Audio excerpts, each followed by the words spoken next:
Hello, hello, hello, YouTube. Welcome in for step 4 of our life. Even though the last part had credits, we then got thrown into this one right at the end. Confusing, I don't know.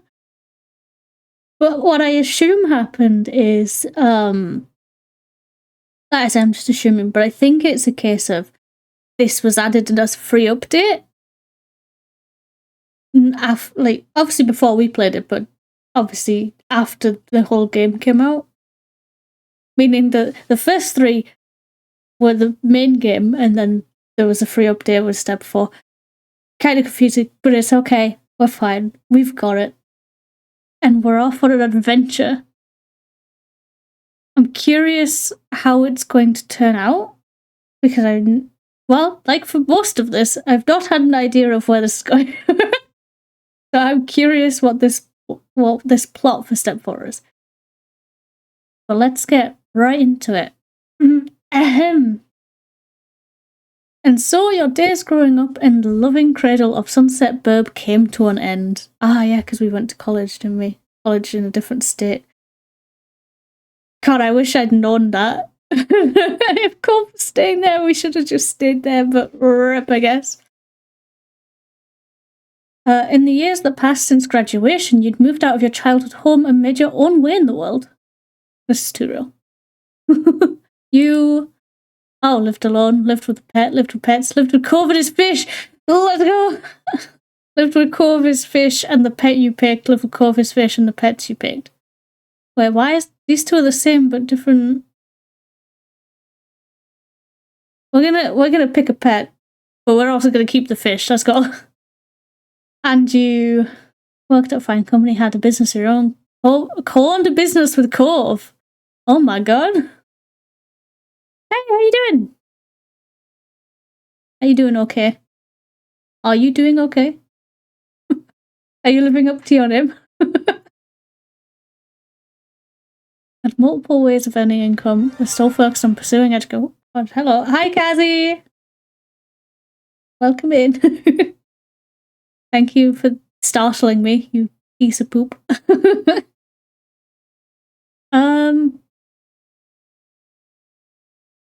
Heck it, let's co-own a business. Greeting. Alright. Oh god, there's a lot of choices. Gaming! We go gaming! We're gamers, boys! Let's go! I'm doing fantastic. How are you doing this fantastic day? I'm doing great. Thank you for asking. I'm glad your day is fantastic, and I hope it stays that way. Let's all have good fun times today, alright? Your family members went through the same kinds of leaps into independence. Liz and Lee both eventually earned degrees and started fantastic careers in new towns. But your mums and Cove's father still lived on the same street as they had all those years before. It was comforting to you that there were some things that remained in the old neighbourhood. Aww. And they're just still neighbours every so often to hang out. That is so cute. That's good. Hell yeah. And despite the ever-changing reality of your adult life, your friends were still your friends. Well, of course, things weren't exactly the same for them either. If it's about to tell me that Miranda and... oh, God, I forgot her name.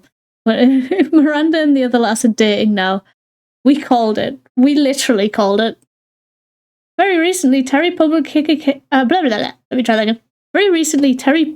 came out as a man and switched the spelling of his name to use a Y instead of an I. Oh, nice! Good for you, Terry. He also confessed his love for Miranda. Let's go! Hell yeah! I walked Nugget and somehow $800 LED wall. Wait, what? Some $800 LED wallpaper. Oh, okay. God, no. Yeah, that's what threw me. I was like, wait, what? How do $800? I do not know. Which she excitedly reciprocated. They moved in together recently in the city out past Sunset Burb. Nice. We support this. We support this relationship. Derek was as busy as always, but doing well. He always made an effort to keep in touch, and you even saw each other in person occasionally. One person who did disappear into the shuffle of memories inside your mind was Baxter. After his vacation in Sunset Burb one year, he was just gone. Aww. I hope he's doing well. He was an alright guy. He was very forward. I think that was his only problem, was that he was extremely forward, and we were just like, maybe tone that down a little bit. You can touch them, change colour, and make cool designs. Oh, that's cool. That sounds sick. That was a loss, you felt. He had become someone you'd considered a friend during those days. Yeah, he was nice. I like him. Probably a serial killer. Ramon, no. Also, hi.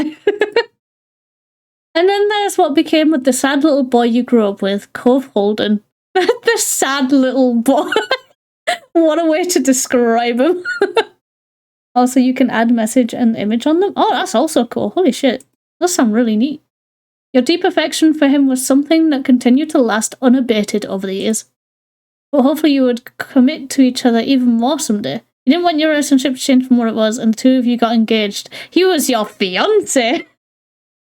Oh god, what do we go with? Hopefully we would commit. We got engaged. I don't want to say we don't want to change it. You know what? Fuck it, we're engaged now. Hell yeah.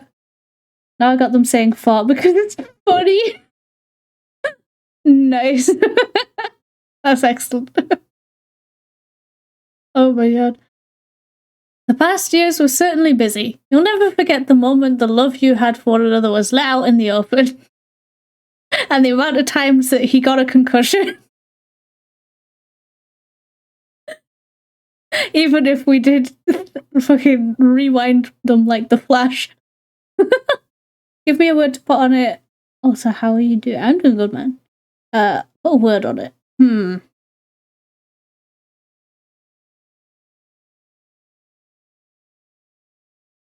Is pussy a bad word to put on it? would that be acceptable? That's the first word that came to my head. Cove and you wore rings. No. Cove wore engagement ring to signify a relationship. You wore it. No. You decided against getting rings to signify it. That we're against rings. See this? Nice. Let's go. He truly thrived in his continued efforts of cultivating loving and supportive relationships with his family and friends. Oh, that's nice. You couldn't say his personality had changed exactly. Instead, it became more refined. Cove was a warm, inviting, considerate man who took the lessons he'd learned over the years to treat the people around him with patience and understanding. Aww, he's learning. When Cove eventually developed a picture of the future he wanted to have as an adult, it made perfect sense to you based on his interests. Cove decided against pursuing a degree and focused fully on building up a career. He worked with you in your shared business, naturally, teaching surf lessons on the side, and he still volunteered with Orca when his workload allowed it. As an adult, Cove was able to recognise and have diagnosed that he was on the autism spectrum. Holy shit! Wait, hang on. Yes, you can see this pussy on the wall. Hell yeah.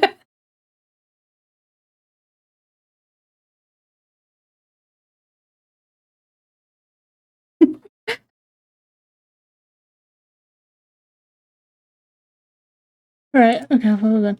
It was something that hadn't been noticed by his doctors as a child, but he was still the same Cove he always was to you. And he was just glad to understand himself better. Yes, please, can I have this? can I have this confirmation already, please? I've been waiting for years. It thrilled you to see how happy and successful he'd grown up to be. Damn right.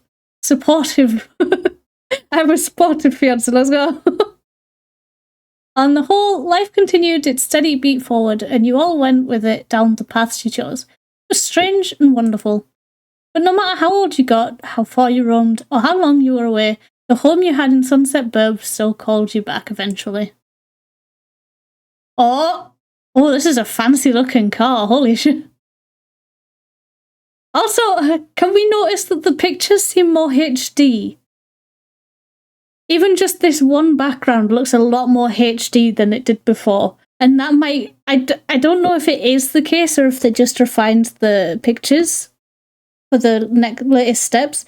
But to me, it's kind of cool in the fact that this is present day, whereas the last steps were in the past, so it kind of fit the, you know what I mean? Like, it's aged, if that makes sense.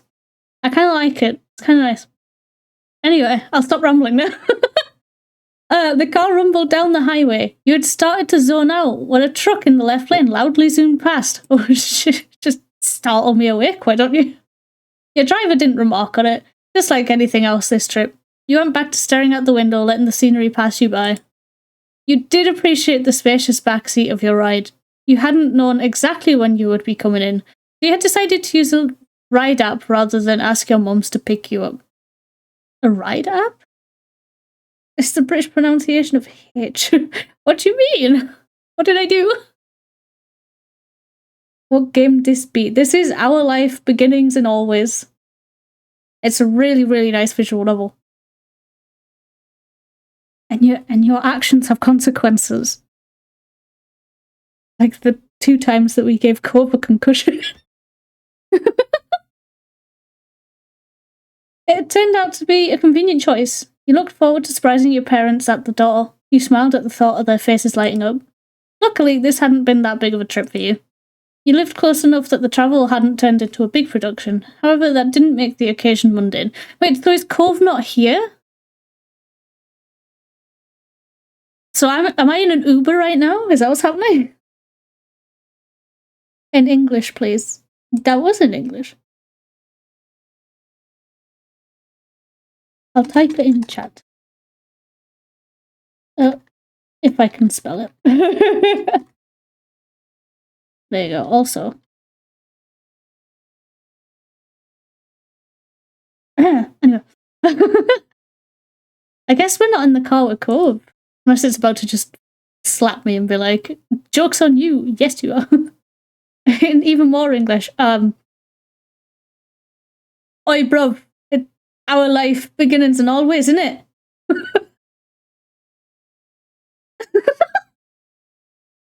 God, the amount of regret in my system right now.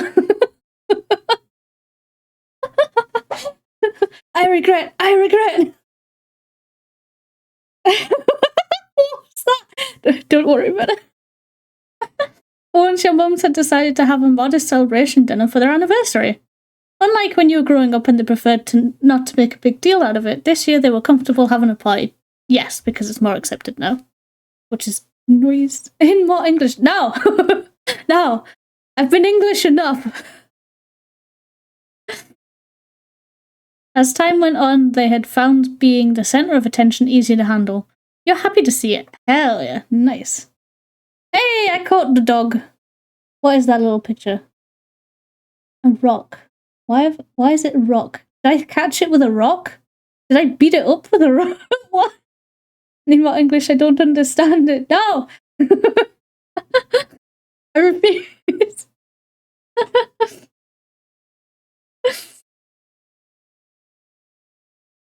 With this going on, there was no way that either you or Liz would miss your mum's anniversary. Both of you made plans to come back home for it. You didn't hear from Liz about her exact schedule, but you hadn't shared yours either. Yes, no. It reminded you of when you were kids and both knew to show up for dinner, but didn't keep each other in the loop for each other's pre-dinner plans. This was the same concept, after all. Something stayed the same, and yet it was definitely different from when you would use when you would use your sister. Oh Jesus! When you would see your sister every day, and you sort of what she was doing anyways from osmosis. Today, you had no idea. If I can get 1% more, that would be great. 1% more British. I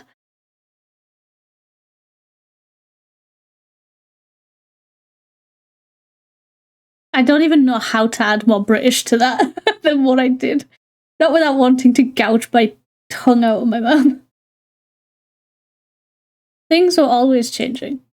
You mused on how many times it was hard to believe you didn't live with your parents anymore, and yet you also couldn't imagine going back and living as a kid under their rules. No more English. No more! No more English! Night! Night! The rest of the drive flew by. Your silent driver provided a smooth ride. No sharp turns or hard stops jostled you out of your own head. Imagine if the driver turned out to be Baxter and he just looks entirely different. And He's just like, here you go. I remember this street. It's like, wait, what? Your thoughts turned from introspective to observant. The landscape passing by became more and more familiar. You frequently recognised the landmarks that dotted the area.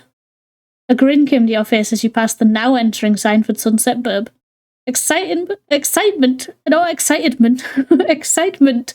built within you. You were really here. You were doing this. Your driver turned off on a street and you realised that their map program was taking you the way home that Ma preferred. You usually would have used the other side street to pass by the beach. In no time at all, the car had gone through the whole town and pulled in front of your mum's condo. The car slowed to a stop and parked. With the buzz of the highway gone, you realised that you could hear the familiar sounds of waves. Ah, lovely. The air smelled like salt and a rush of childhood memories flooded back. Meanwhile, the driver's like, please pay. Pay me, please. Please, I need money. Is it, please? Please, that was a long drive. Please pay me. You started to gather your things and humming to yourself once more about how happy your mums would be to see you. After that, you notify everyone else that you'd made this trip safely. You pulled over your suitcase from the other seat and yanked your bag down from near your feet. Tap, tap. You startled at the sudden sound of tapping on glass. It caused you to pause. Did you really hear what you thought you did? You weren't entirely sure because you soon heard something else, the window of the opposite side of the car rolling down. It confused you until you put it together that despite the driver's silence, you weren't actually alone in this car. The driver must have pressed the button. Someone had to be there. You turn your head to face the now open window. There he is! There he is! There he is! Look at him! Look at him! There he is, boys! I remember one time you played Breath of the Wild and you go fountain lady thing and you gave her this metal rod and your chat was saying that. Oh, I see.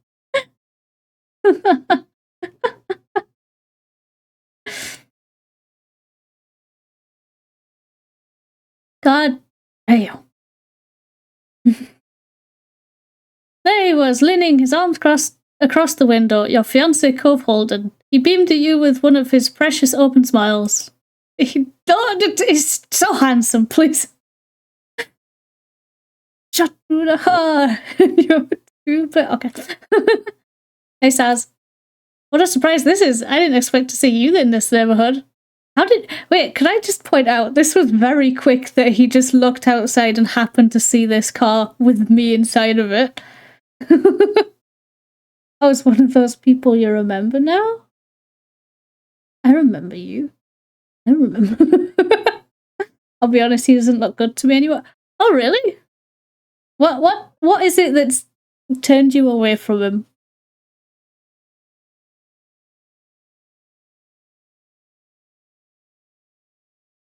I'm curious.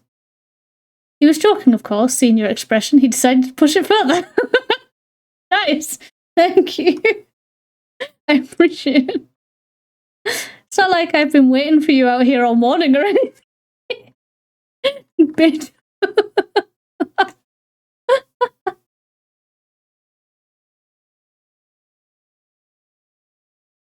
Cove! I've been the one waiting to see you. Sorry to keep you waiting. You survived. You scream excitedly. You stessed. You survived. Cove burst out laughing at your delivery. Thank you. It wasn't easy. He then gripped the top of the car door and pushed half his torso through the opening. That was enough to make the driver break their silence with a sharp Yeah, bro. Bro, careful, this isn't your car. The hair colour just doesn't fit him anymore? Oh, really? Interesting. What colour would you give him? The stare eyebrows, maybe. They're unique. Ruby, they're unique. Cove did not seem to notice and continued climbing through the window. He pushed one hand down in the middle seat to prop his dangling body up. Bro, just let me get out of the car. Jesus Christ. How old are you again? Good Lord. He used his other hand to caress your cheek as he leaned in as close as he could. Oh, okay. Cove, this isn't our car. Okay, Cove. Honestly, the whole look on his face. What, seriously? Oh, what is happening right now? I missed you. Scooch across the seats and kiss him on the lip. What? See, I would, but I think the driver will have something to say if we start making out in the back of his car. You leaned over and kissed him on the forehead. You covered his hand with yours. You flicked his nose. You did your best to hug him without knocking him down. I would knock him down on purpose. I'm gonna flick his nose. You stretched your hand out and gave him a solid, friendly flick to the bridge of his nose. Go ask, get out of the car. That's what the driver said, and you ignored him. He gasped indignantly. I don't know if I said that right. But even then, he couldn't cover his smile with his fake affront. Okay, now get out of the window, you crazy person. So cute. I really should respect this. You and your windows. Yep, we're going that way. You and your window. I promise this was unplanned. It's always unplanned, Cove. That's why we end up awake at 3 AM with you hanging out my window again. I know, still doesn't make a difference. Cove's smile turned awkward as his arms started to bend lower, causing his body to slide downwards with it. He turned his head to the driver. I'm always causing trouble in this neighborhood. This guy has not met Cove before at all, and he's just climbing into his car. Not even like properly opening the door and climbing it. I would legitimately mean like climbing the car to get it. Cove shifted around some more and squirmed back the way he came. That must have been awkward. After he had successfully pushed off the window and landed on the pavement with a thump, you opened your car door. Yeah, you could have just let me do this from the start, my guy. Trying to play the bad boy and being bad. Yeah, pretty much. You threaded your arms through the various straps to your bags and climbed out. Cove took a few long strides around the back of the car and quickly met you on your side. Cove stood in front of you, and it struck you that the two of you are back in Sunset Burb, reunited once again on this street in the middle of summer. How are we always doing this? I'm not high. The background is higher resolution. I'm not high, I'm not. I have a lot of bags. I don't know if I should jump into his arms. Friendly punch, ruffle his hair. Hand out for a high five, fist bump. Well, we do keep high-fiving. Oh, high five. We're gonna enthusiastic high five. Looks the same to you? I don't know what it is. Maybe I am just hallucinating it, but it genuinely looks higher definition. And I don't know if that's intentional because it's meant to be present day and the others are like flashbacks, or if that's just that this was drawn afterwards, so it's higher definition. Is that like, you know, they were able to like scale it better and stuff. Do you know what I mean? I don't know. I don't know what it is. I don't know. A loud crack as your palms met. Nice. You felt instant regret. By instant regret, you felt the stinging of course.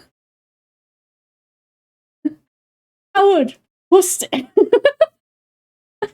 I would not be feeling the sting in my hand by high-fiving someone. Come on now. Maybe your eyes are just eyeing better. Maybe they're functioning better. If I take my glasses off, can I suddenly see things? Whoa. Well, the world. Well. I mean, I don't wear glasses. Don't worry about it. Cove shook his head, but couldn't stop his own goofy grin from widening on his face. You really were ecstatic to be around him again, and absolutely thrilled that it was here in this town where you were together. So does he still live here? No, he lives with us. Wait, hang on, now I'm confused. At the start we said that we lived with Cove, his fish, and whatever pet we chose. So why am I the only one that's coming back from out of town? Did he already come back to visit his dad or something? What? Why didn't we come together? What? I'm so confused. Even if it had only been a short time since you'd seen him off, you would still miss Cove greatly. It somehow felt longer. Seen him off? What? Why seen him off? Given your different schedules and travel availabilities, it had worked out better for Cove to head to Sunset Burb first. He only arrived the evening before, however, and secured at the hotel room. Oh, okay. Okay, wait, why hotel room? Why a hotel room? We literally used to live in the house behind you and the house in front of us. What? Selfish man, never able to make you come together. He always comes first. Jesus Christ, what are we like? We can make those jokes now. We're like, why am I like this? Why? Until now, you never had to deal with the inconvenience of being in a tourist-heavy area. It was a fight to get a place to stay close by during the heat of the summer vacation season. Again, why aren't we just in a house, like parents' houses? Like, what? Oh, ayo, wild magma, let's go. Living without him at your place was strange. Cove was basically a part of you at this point. You were glad to feel whole again. Oh, that was sweet. But also, if you can't handle like literally one night apart, I think you're a bit too attached. just a tad. Just you know, calm down. Oh, you idly shifted your luggage. Then it struck you that you were a short one. You got out in such a hurry it was left behind. You reached back into the car to pull it out. Both stood aside as you made a dash for the door. You shouldered the small bag and felt relieved that you would be able to brush your teeth tonight. Nice. Got everything this time? You could have helped, but no. You stood up straight, everything truly gathered up and out of the car. You gave the back seat one last glance and then nodded. Both shut the car door after you had moved out of the way. Two of you stepped off the street and gave the driver some room. Both waved. Sorry again. Such a menace. The driver said nothing and drove off. You really made a bad impression on that guy.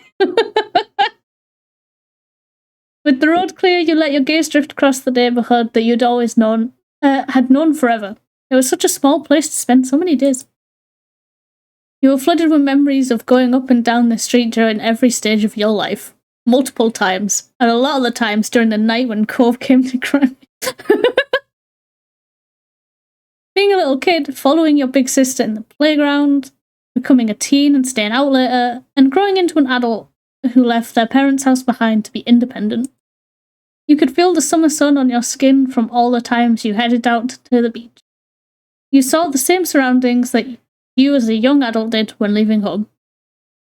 It was hard to quantify the amount of history you had here. And the amount you just felt. It was just... God, the nostalgia. And now you are back. Despite taking in the neighborhood again, you never lost awareness of Cove's presence. Oh, so you'll easily forget that the driver's there, despite the fact you're in his car. But you stood on this street having flashbacks. But you remember Cove stood there, silent as ever. From the corner of your eye, seeing him there was a very familiar sight as well. So many of your memories included him. Your mind drifted from the neighborhood itself to the person who used to live there. You couldn't help the feeling of nostalgia. Call it. I mean, that's exactly what was happening, but call it. You still remembered his face, his voice, the scar on his arm from days long gone. Does he still have the scar? Oh, I think you can barely see it under the blue. I think. He had changed so much since you had first met him. Yet even with those changes, he was always recognisable. I mean, it's hard to not recognise someone with that hair colour and those eyebrows. Let's be fair. He was familiar like the sky was, and the way you knew the sea. Every day they may appear different, but they're still an inextricable part of life. Is that a word?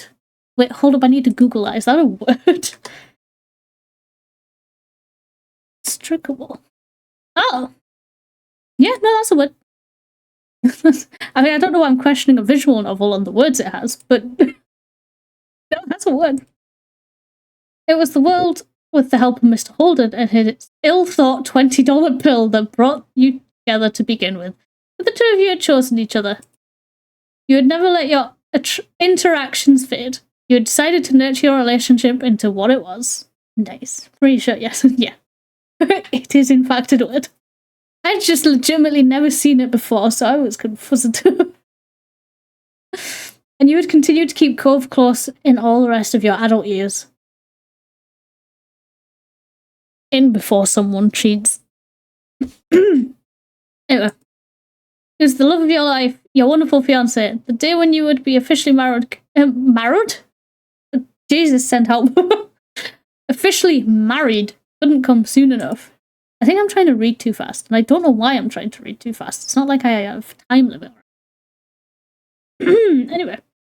He was the one you wanted to keep spending year after year with, as you'd done for years before this.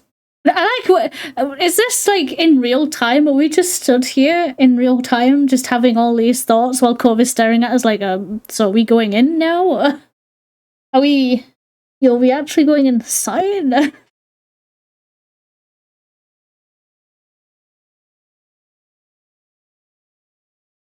It would be impossible to imagine life without him.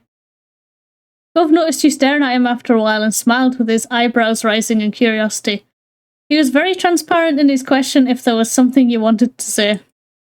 You shook your head and returned him a soft expression. You'd let yourself get carried away in a tide of memories, but now it was time to focus on the present. He looks so upset that we're just like, nah, I'm not, nothing, got nothing to say, man. Ready to go see my mom's? Cove nodded and then pointed at all your luggage bundled around your legs. Can I help with any of that? Bitch, no. Yeah, thank you. You can help with all of it. No, it's like carrying all my groceries in one go. The house is literally right there. No, you dropped them. Oh, rude. It's like carrying all my groceries in one go. Let's go. I can do it. Well, fine. Who am I to get in the way of your task? He smirked at your seriousness at something that was admittedly ridiculous. Last one? Oh, sorry. I didn't see. I'd feel bad if I told him, no, you dropped them. I'd feel bad. The bag situation resolved, the two of you strolled over to the Uchisune residence store. You started to pat your pockets instinctively, only to realize that you no longer carried a key to the house. Jesus Christ. Your eyes scanned the entryway, a little lost, only to spy the doorbell. The thought of having to ring it felt super weird. Just knock on the door. I wouldn't. Nice. Time to bully Cove, let's go. As you pressed the inconveniently placed button on the side wall, you remembered that no matter how much this place would always be a home to you, it wasn't where you lived. Oh god, I'm about to have a crisis in the doorway. Being back here was like putting on a uniform after you quit the store where it came from. I feel fucking called out right now, and I don't appreciate it. I don't appreciate this. I'm being called out right now, and I don't like it. It remained the same, but your circumstance had changed. Cove shifted on his feet awkwardly, obviously also thrown about you being stuck out here, keyless. You heard muffled voices and shuffling around from inside. Your heartbeat sped up in anticipation if either of them scream at me. Like, ah! The door swung open and there was your mum's smiling face. She immediately brightened at seeing you standing there. Oh my god, hi Mum. You've changed quite a bit. God damn. Still very pretty though. Well, well, well. Mum twisted her head back and gave a shout down the hall. Lani, guess who's here? There were more distant noises. No doubt Ma getting up from wherever she was to come see. Her high-pitched? Jesus, I cannot read. Why do I play these games when I cannot read? Her high-spirited words rang out clearly. Oh, Jesus. Case in point, good lord. I hope it's one of my children. Well, I mean, Mum snickered, still holding the door only half open to hide you for a little longer. Both flushed as if suddenly realizing that he was going to be present for your mum's enthusiastic welcoming of you. You smiled to reassure him that he wasn't intruding. Ma finally reached the door and peered over Mum's shoulder. Oh my god, you're fabulous, Ma. Oh my goodness. It is. Hello, Saz. She gave you a once-over, patting the tops of your shoulders and moving down the sides of your arms before she nodded in satisfaction that you were in one piece. I'm a pirate now. Haha, good jokes. This is a wonderful surprise. Ma inclined her head to Cove next, not leaving him out either. Hello, sweetie.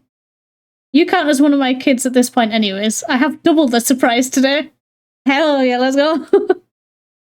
Yeah. You snorted at your mum's greetings. They never changed. Cove bashfully waved at them. He hadn't relaxed fully, but he had settled down at their welcome. Well, don't just stand out there. Come on in. Your mum moved aside and held the door open for you, gesturing for you to enter. Oh. I mean, it's pretty much the same, but I feel like this area is a bit different, a bit nicer. You stepped into the living room. It was comfortable and cool. Cove was half a step behind you, his eyes on new painting your mums must have added since the last time you were here. Half a step behind me? Bro, are you trying to stand on my feet? Jesus. Things were mostly the same, but there were more decorations since you had seen the house last. I want to see the rooms. I want to see what used to be my room and what used to be Liz's room. Do they look the same? Did they change them? Is one a gym? I'm curious. Mum may have gotten the urge for some interior designing again. It struck you how odd it was to be the guest, only observing their choices for the living space here rather than a full-time occupant. Ma came up in front of you, excitement in her eyes. I'm so glad you're here. You know your mum and I would have been happy to pick you up, but you're self-sufficient and responsible. That's okay. I'm sorry. Next time I'll call you. I just wanted it to be a surprise. I'm sorry. I feel like I'm being scolded. What matters is that you arrived safely. Mum appeared at her side with a nod. Welcome back, kiddos. You appreciate that your parents respect you as an adult, even if Mum calls you kiddo. I'm not gonna lie. Mum looks like she's got way more wrinkles than she should look like she has, purely because the shadow on the glasses. I don't know why, but every time I look, I think those are wrinkles. But they're not, it's the glasses.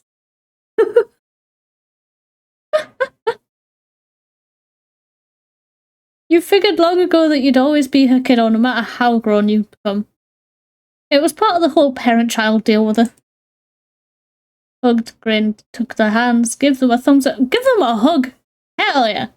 You took another step forward and pulled Mum and Ma into a great big hug, squeezing them tight. Their arms wrapped around you in return, and you could feel their love for you in their embrace.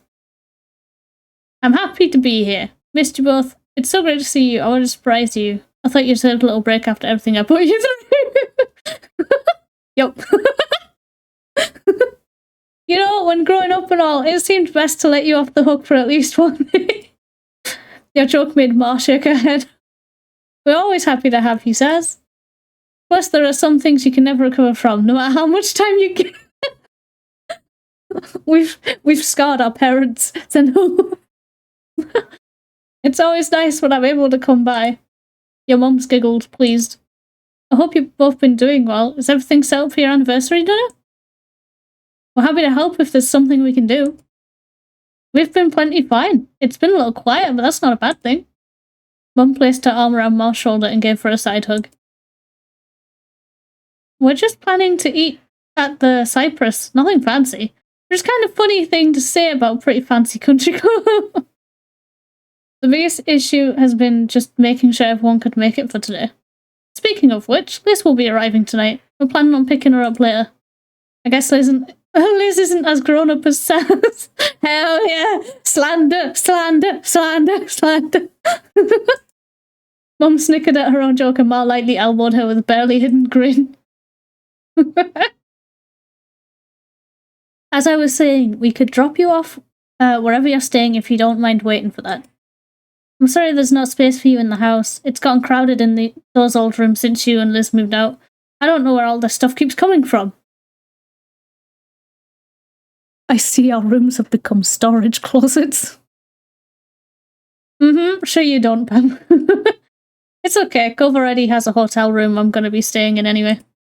Cove sent you some pictures of the place when he arrived. Stylish and roomy. And very nice. Oh, I look forward to seeing it. Single king bed, let's go! We share bed! I like that you get the option, though. You don't have to share a bed with him, but it's nice that you get the... He'd claimed that the bed was comfortable, so you had high hopes about that. Though mostly you were looking forward to having him next to you as you slept once again. Your mum smiled, relieved. We're just very clingy, aren't we? Must be next to Cove at all times. Kyra's already here, isn't she? She directed a question at Cove. He bobbed his head a bit to go along with his reply. Yeah, I heard she made it. She's gonna be staying with Dad while she's in town. Have they rekindled?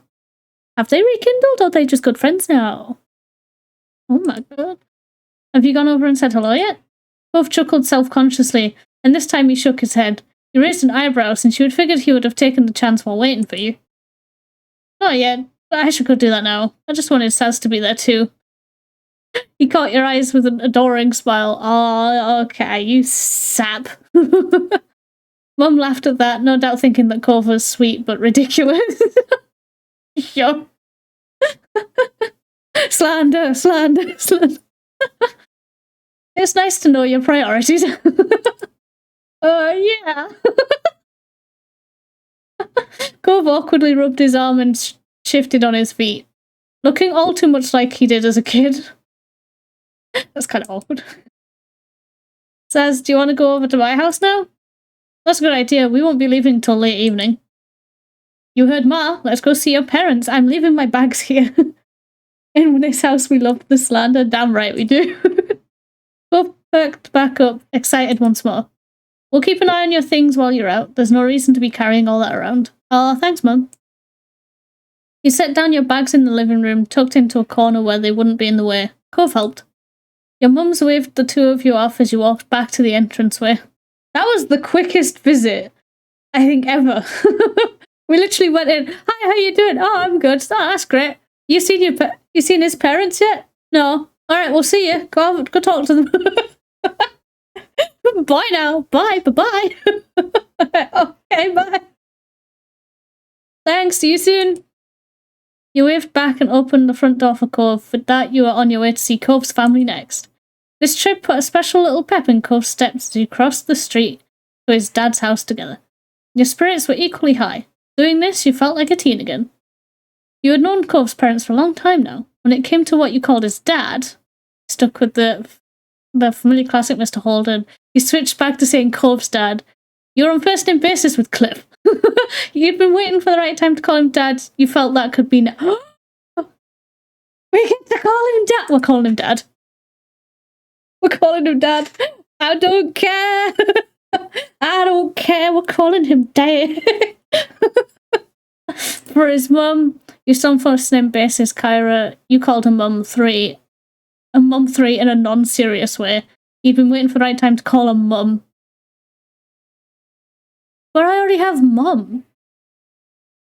I've got Mum Ma, so she should be Mother. Mum instead of Mam. Oh, Mam. There we go. She should be Mam.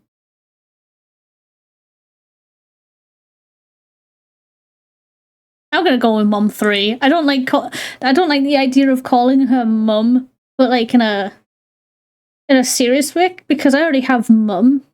If that makes sense. If that makes sense. I don't like the idea of calling someone else Mum when I already have a Mum. I'd prefer to have a different nickname for them. So Mum 3 works. A playful grin was already settling on your face, and you hadn't even gotten there yet. It was always fun to hang out with her. Cove hopped up to the front door and didn't bother knocking. He twisted the doorknob and swung it up. Cove! Cove, please! They're gonna be like, oh shit, someone's breaking in. Oh, God! With a grin, Cove gave you a gratified thumbs up. You shook your head in disapproval, but you both knew that you hypocritically supported his behavior. Yeah, no, that's... Yeah. Your dad is lucky we aren't criminals. He brushed your comment aside and went right into his old home. Cliff was there, standing in his kitchen and babysitting a pan on the stove. Can you use that word like that? I'm babysitting this pan? If it starts crying, I just turn up the heat. Jesus. Oh God, he's so close. Hello. He's either tall, he's either close to us, or he's just so big that he just takes up a lot of the room. His head turned at the sound of footsteps, and he brightened instantly at the sight of you both. Cove matched his enthusiasm instantly. If it was anyone else, you would have thought he was lighting up with a childlike joy over seeing his dad again. Just since you knew that Cove was actually like, what Cove was actually like as a kid, you were aware this level of happiness with Cliff was definitely not equivalent to any childhood feelings. Yo. Slander. Dad! Cove! Cliff graciously, not even Cove. Not Cove, Cliff. Help. Cliff gracelessly pushed what he was cooking on a different burner and flipped off the heat. He rushed over to you both. Both flew forward and met him halfway in a hug. Aww! Oh, that's so cute, though. Cove squished his eyes shut and held his dad in a tight hug. Cliff soothingly rubbing his son's back. The more of an adult Cove became, the more he turned into a big daddy's boy, it seemed. Good. He was such a little shit twin way back when. I missed you. Missed you too. It was sweet, and teasing aside, it was wonderful to see them at this place in their relationship after years of struggling to connect. When the hug broke, Cliff hooked an arm around his son's neck. He let out a deep laugh. Still can't believe you outgrew me. I really thought I had that on him after he graduated from high school, but then he had to keep going. Nice. Chuckling, he shook his fist in mock anger. Cove ducked his head and laughed in kind. Sorry, Dad. Oh, look at him blush. He's so cute. Cove's cheeks turned pink and he averted his eyes. He was becoming bashful, so you knew he had more he wanted to say. Cove sadly sadly? Jesus! Softly! He softly added, help chat, I cannot read. Jesus Christ. Oh, okay. But I was raised really well. Aww. Aww. Oh, look at that face. He's been shot. His heart is exploding right now. His dad's expression instantly crumbled with emotion. He sniffled. Cove put an arm round him too and tucked him into a side hug. You observed their little reunion fondly, happy to let them enjoy the moment. They were a perfect pair of sentimentality. Look at this face. He's trying not to cry. He's just like, I'm gonna let it happen. I'm gonna cry. Cliff eventually turns his attention to you. Hi, Saz. So great to see you. He pulled away from Cove and approached you with a little wave. He was back to his cheery self. Nice. It's so nice to see you. I missed you, Dad. Hi, Dad. I'm gonna give him a hug. Fuck it. You went to him with your arms extended and he immediately pulled you into a big hug. He smelled like spices from the kitchen and the sunscreen you used to slather Cove in as a kid. What? He's not changed sunscreen since Cove was little? That brand still exists? Oh my God. Sighing happily, you momentarily felt at home, but you noticed that his whole body was rigid. You noticed that what you called it. That reaction, is that good or bad? Is that good or bad, chat? Chat, what do we do? Oh no. Oh no, what have we done? Then a loud gasp escaped Cliff. You glanced over at Cove for his reaction. He grinned sweetly with misted eyes. Dad? He's gonna cry. He is so gonna cry. First Cove and now me, he's gonna cry. Yeah, Dad, if that's okay. Cliff placed his hands on your shoulders. The sudden weight of them jolted you away from your thoughts. That's absolutely okay. It's more than okay. He's gonna cry. Overwhelmed with emotion, his voice squeaked at first, but he barely noticed. He was beaming with joy. I would love to be your dad. I mean... it's gonna happen. Finally calling you family is no longer a joke. I'm looking forward to all the new surprises this will bring. Oh no. No. We're not saying that because that sounds wrong. Teared up, bashfully looked away. Best dad I could ask for. There we go. Really? You don't have to say that. I don't have to say anything. But I'm choosing to say it. His voice choked up with emotion, and you noticed there were a few stray tears bubbling in his eyes. Nodding, you felt emotional yourself. I mean it. Thanks, Dad. Oh, this is so soft. Ah. Grinning, Cliff reached out and shook Cove's forearm. Cove didn't move, but he did watch him completely baffled. Calling your father-in-law Dad is weird. Is it? I wouldn't think it's weird. What else are you meant to call them? I mean, they're officially part of your family.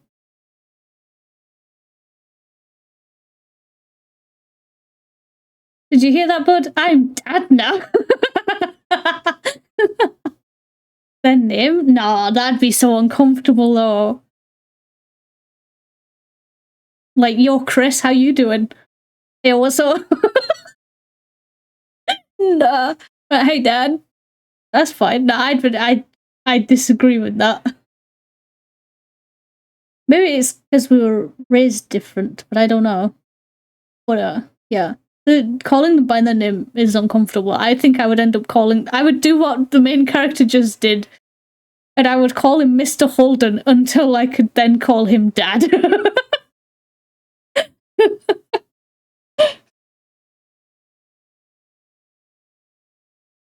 Cove snorted, unable to stop himself from teasing his father just a little. You were already True, but now I get to instill my dad wisdom in more than just your noggin. Oh shit, what have we done? Come back! Giddy, you couldn't be happier with your decision. You knew the two men in front of you were part of your important family. I kind of feel bad for choosing Mum 3 now, but at the same time, I don't want to call her Mum. Like, just Mum. M-U-M, Mum, yes, I would call her that, but M-O-M is specifically our mother. I wouldn't be able to. Cliff cleared his throat, pulling attention to himself. He crossed his arms. But before we get too carried away, it's not a real reunion yet. Kyra's still in the guest suite. I'll go get her. He eagerly bolted down the hall, and you could hear every step he took. It ended with a distant nod. He is so excited, bless him. Kyra, they're here. It was only seconds before there was the sound of the door being yanked open. The pounding of feet hitting the wood floor grew even louder this time. Oh my god, she's still hot! Oh my god! Next to you, Cove let out a nervous laugh. His parents entered the living room and Kyra stretched her arms out wide when she spotted you both. Cove went to her easily.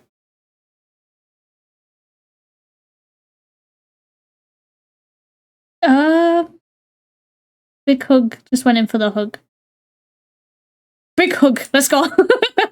Big hug. She held you both tightly in her arms and you squeezed her back with nearly the same intensity. You felt loved. Aww. Cove wrapped his free arm around her too. He rested his head on top of hers and let out a happy sigh. Aww. All this hugging stuff's making me soft.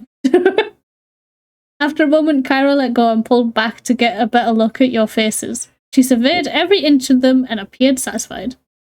You're both looking well. That's wonderful. And just what I like to see. Hi, Mum.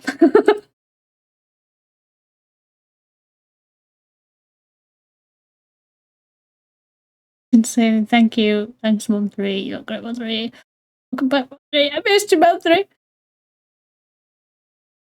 You look great too, Mum 3.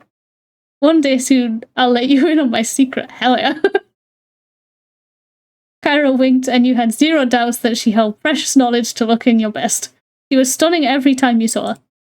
True. I'd be honored. I would be honored. Your gaze bounced back and forth between Cove's parents and their happy chatter. A wave of relief settled your nerves. They both seemed to respect your choices and how you wanted to address them. You were so glad there weren't any issues. Can't imagine if she was like, "You're not gonna call me Mum? The fuck? Rude." Maybe we get to make the choice again later. If that happens, I'll probably just go with it. Because I did feel kind of bad there. I do feel kind of bad I didn't choose it. But I feel like my reasoning is fair. So what's new? How have you both been? Kyra gave a nod for Cliff to go first. Cheerfully, he waved a hand. Oh, same old, same old. Still got the shop, still got my friends and family, of course. It's still the most exciting thing around here is seeing who will rent that one free condo. Hell yeah. Says it 3 mums now? Hell yeah, bro. The more mums, the better. And the more dads. Just give me all the parents. That sounds wrong. That's not what I'm...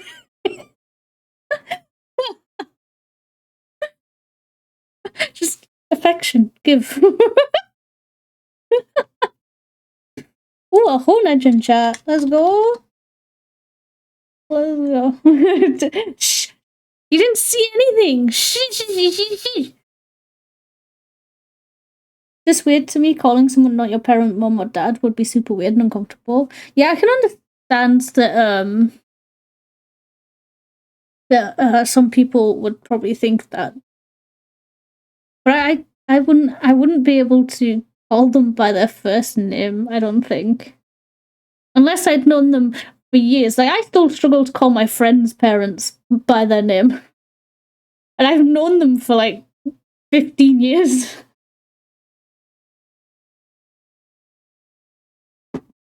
Ain't no way I'm doing that.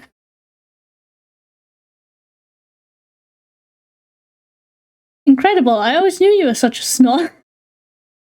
They snickered and you couldn't help but peek at Cove. He rolled his eyes dramatically, drawing out a few giggles from you, but the whole time there was still a happy smile fixed on his face. For me, things have been good. I've got a lot of interesting assignments lately. Oh, I recently went to Seattle and... Kyra twirled a strand of her hair shyly and her mouth curved into a grin. Whatever she was thinking about made her happy. Has she found a guy? No. I mean, if he has a bad reaction to it, then I'll feel bad. If not, then they're clearly just okay with being friends. And that's fine. Things have still been going well with that guy from work, but it's a little early to bring him all the way to California to meet the family. True. True that. Cove crossed his arms. He and his dad nodded. It was clear she appreciated the acceptance from her 2 boys. I thought he was genuinely upset there, but then I read the dialogue and I was like, okay, they're just playing at being hard asses. That's great. I'm really happy for you. I hope he gets the seal of approval when he does come around. He silently nodded.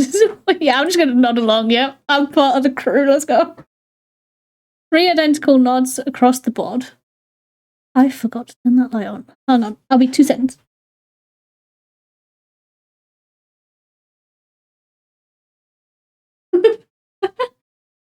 My man. I knew I'd forget something. Oh, well, look, I did it. Kyra's grin grew ear to ear before she shook her head in amusement. So that's us. Do you 2 have plans for your first day back? The only thing I have to do is pick up Liz later tonight before we head back to our hotel room. So I'm free. Oh god, what? Oh no. He suddenly looked over his shoulder, his eyebrows pushed together. I'm glad you're here, but I just remembered that I was in the middle of cooking something. Yeah. Talking about your new boyfriend in front of your ex, also weird. I live in the cosmic bin, by the way. It's quite original and funny. Thank you. I appreciate that. I like my bin. It's comfortable. But I don't know, because they've been divorced for quite a while, and they still hang out. So I'm wondering if maybe they were just really good friends and they'd taken it one step too far and now they're just really good friends again. Because if they're just really good friends again, then I don't think there's a problem with it. Like, if they both know and accept that the relationship, like, being a couple wasn't what was meant to be for them, then I don't see a problem with it. It would be awkward if, like, so she was talking about her current boyfriend and he's just stood there looking like, God, this hurts me inside. This is killing my soul. Then that would be like, yeah, Ira, shut the fuck up, but... You know what I mean? Like, if they've done this, like, talked about this before and he's completely fine with it, there's nothing wrong with it. Only a small cackle escaped you while you fought off the giant grin taking over your face. Meanwhile, Cove erupted into laughter that had his dad shaking his head. We're little shits. That's fine, Dad. Go salvage what you can. I think it'd be nice to explore the old neighborhood for a while anyway, since we've got the time. Cove directed the last part to you as he spoke, hoping that you'd want to go with him. You nodded automatically. You're already looking forward to it. I don't even get a choice for that one. Also, he does have the scar. It's very thin now, though. Yes, because he's grown. That's a perfect idea. I think so too. You should go enjoy the day. I'll hang back here so I won't be a third wheel, and someone's got to keep an eye on Cliff before he catches the whole kitchen on fire. I mean, to be fair, he turned the heat off before diving at us, so... Mum, you're not a third wheel. Cove stiffly stuck his arms against his eyes like a little kid. Small smirk tugged at Kyra's mouth. She winked. You know what I mean. Have a good walk. I'll see you both later. Cheerily, Cliff waved before going back to his cooking. Cove smiled warmly. Okay, bye. Bye, we'll see you soon. Cove trailed behind you as you walked into the welcoming summer sun. He stopped, closing his eyes to stretch his arms in the warm rays. Ooh, warmth. Satisfied, Cove turned to you and carefully took your hand in his. The heat of that was better and more comforting than any ray of sunlight that could shine on you today.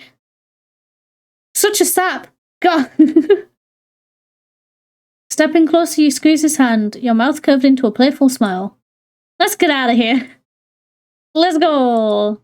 Also, I've just sort of left my stuff at my parents' house. Just like, you know what? We don't need to take care of that. Just leave it there. Naturally, you found yourself heading down the road towards the beach. Your spirits rose even higher as you strolled across the sand, heading for the shopping district. Oh yeah, look at that beach though. It's so nice looking. Arriving, you wove past tourists who were taking in the sights. They might be talking about the sights too, but I don't know. For the very first time, being a local was a badge of honor you wore proudly. Hell yeah. Damn Cove with that Hawaiian. He's pulling it off though. You casually walk past the shops. Over the years, some had closed down, but many of the stores were still exactly the same as they were when you were little. Oh, I hope the shop with the little shark keychain isn't closed. That'd be so sad. Cove snapped his head as far as it could go to one side, so dramatically you couldn't have missed it. Something clearly caught his eye, but you couldn't see it. There's a pretzel stand open today. Can we get one? He's so excitable. It's so cute. No, he's not. Ramon. Ramon, no, how dare you? Place Saz in defensive position. Everyone has their tastes. And that's fine. When his gaze found you again, he wore the biggest smile. You chuckled. Yeah, we can. You don't need to ask for my permission. Of course you can, but I don't want one though. Nodded happily. Yeah, nod. All the nodding today. Yeah. You found yourself easily matching the excitement on his face. Cove was thrilled that you wanted to get a sidetracked snacking on pretzels with him. Hell yeah. It was sidetracked from what though? It's not like we have a plan, we're just sort of walking. I wouldn't say we're sidetracked by doing that. You're gonna get the one that comes with the little frosting cup, aren't you? That's right. After that, you both happily made your way over, being pulled in faster by the delicious aroma of the stall. That looks fits someone who looks confident, which is definitely not Cove. So it's a specific person in a Hawaiian shirt that you like specific personality type. Interesting.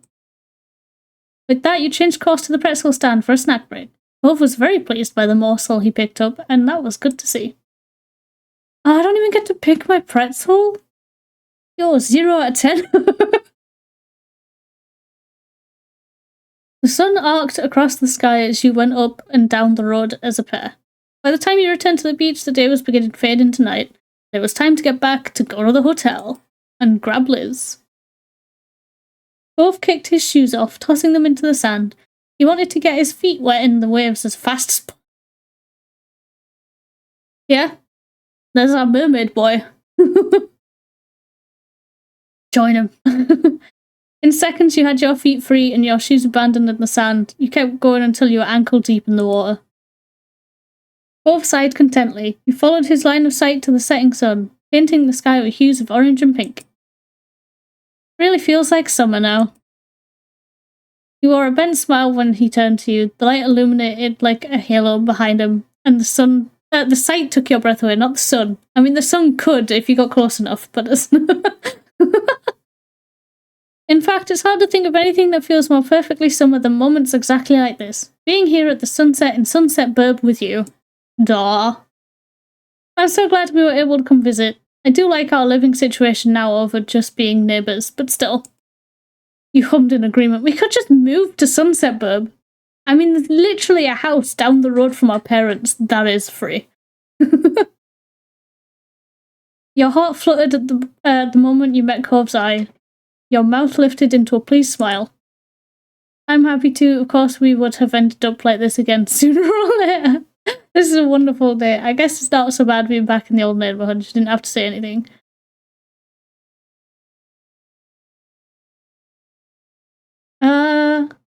We would have ended up here sooner or later. You crossed your arms. Cove looked up from the sand, meeting your gaze with a bent smile. It's inevitable. Literally impossible to avoid. Cove murmured quietly, losing himself in his thoughts again. Shortly after, you saw his hand shoot down into the sand. How dare you? Don't you do it. He stood straight back up with a lopsided smile and got to work brushing the sand off his prize. You knew without a single word. Cove found a new shell for your collection. Nice. As you wandered down the beach, Cove followed you at your side in comfortable silence. Your shadows stretched across the sand like they were leading the way. The only noise you could hear were the soft footfalls of your feet and the waves gently rocking in the shore. Did we pick our shoes back up? Because it said we'd left them in the sand. Did we just sort of toss them into the sand and just walk away? Does Saz have the stones? Do I have the stones? What's up? You mean the Infinity Stones? Are you waiting for me to Thanos snap people? No comment. Yeah. For a moment in time, it felt like there were only the two of you in your own little world. Eventually, the bubble popped when you realised that your phone was going off. It was more, hoping that you were going to be back soon. Curious, Cove's eyes slid down to your phone. You let your hand fall back down to your side. You held the phone pressed against the palm of your hand. It's Ma. Trust no one will be there. Cove scratched the back of his neck and shook his head. His mouth twitched like he'd just had a funny thought. Oh god. Hey, got the reference. Damn right I did. If you do, can I please be one of the what snapped inside? No. What? I'm not going to use them. They're for display purposes. I mean, I don't have them. Shh. Dang, parents. Always trying to make us come home before it gets too dark. You're fair enough, come. You laughed. There's no escape from curfew as long as we're in this neighborhood. Parents are such a pain. It sucks that we have to leave already. Don't act like a little kid. That's rude. Bruh. There's no escape from curfew. It's like we walked back into being little kids the moment we set foot at the entrance. Yeah. Cove's nose crinkled in fake disgust, and you both burst into a fit of giggles.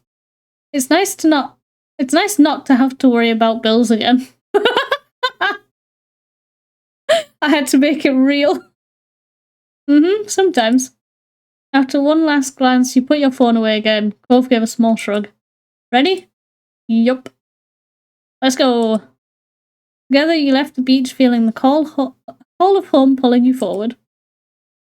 The both of you ran off towards your mum's house, leaving the waves behind, but welcoming the beginning of summer. Cove and you ran up from the beach, sand flying from your footsteps.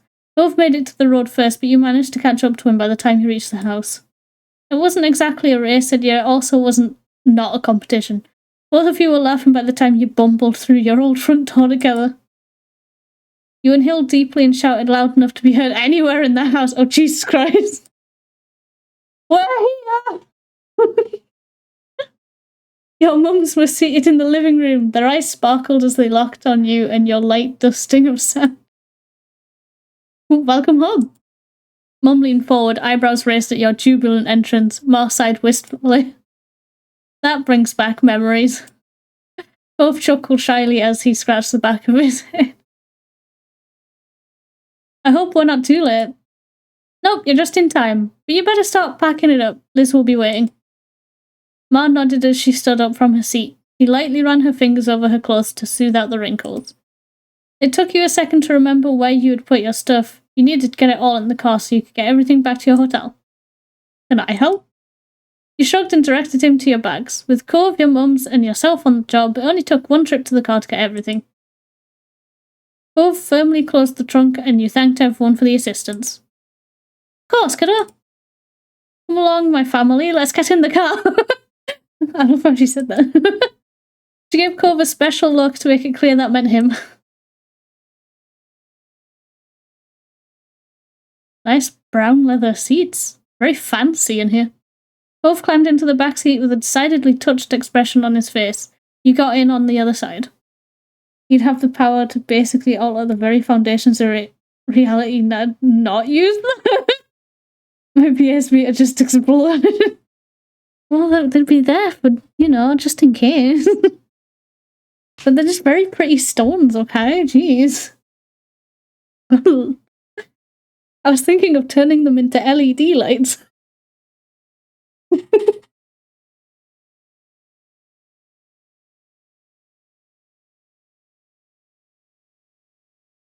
Or maybe I'd send them to people who can work with resin and just get a resin statue and put the Infinity Stone underneath it as the light source. Or in the structure itself as the light source. See? Brain in here. When everyone was situated and buckled, the engine was started and Ma pulled out onto the street. You couldn't help but feel amused to be stuck in the back seat with Cove, your mum's driving you around. It really was like you were little kids again. Power corrupts remember this well. Oh, I'm aware. I am fully aware. Cove caught you staring at him and gave you a bent smile. He was probably on the same wavelength as you from the sheer mischief in it. We're not going to make out in the back seat, are we? Cove, no. That'd be way awkward. There was some light chatting on the drive, no one brought up anything too deep, and it mostly became swapping jokey stories. The entire trip was marked by a heavy sense of anticipation. Everyone was ecstatic to see Liz and hear what she had been up to. See? Shh.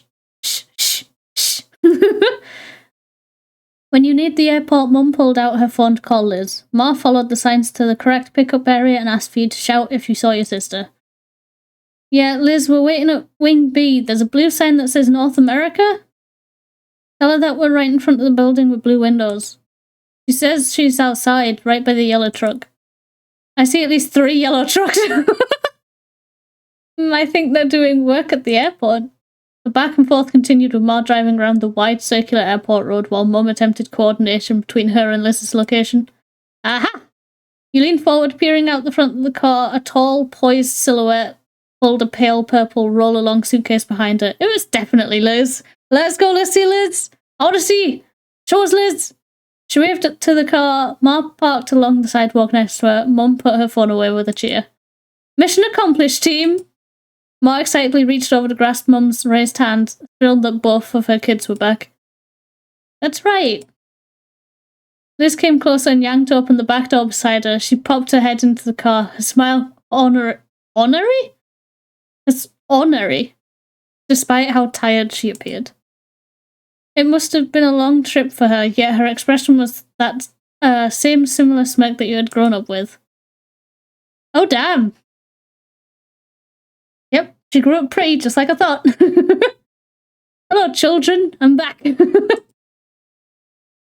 Missed you, you laughed. Liz, you're welcome back. Rude. Oh, hey, old grandparent who doesn't have any kids. Fuck you, Liz. You shouldn't speak to your elders like that.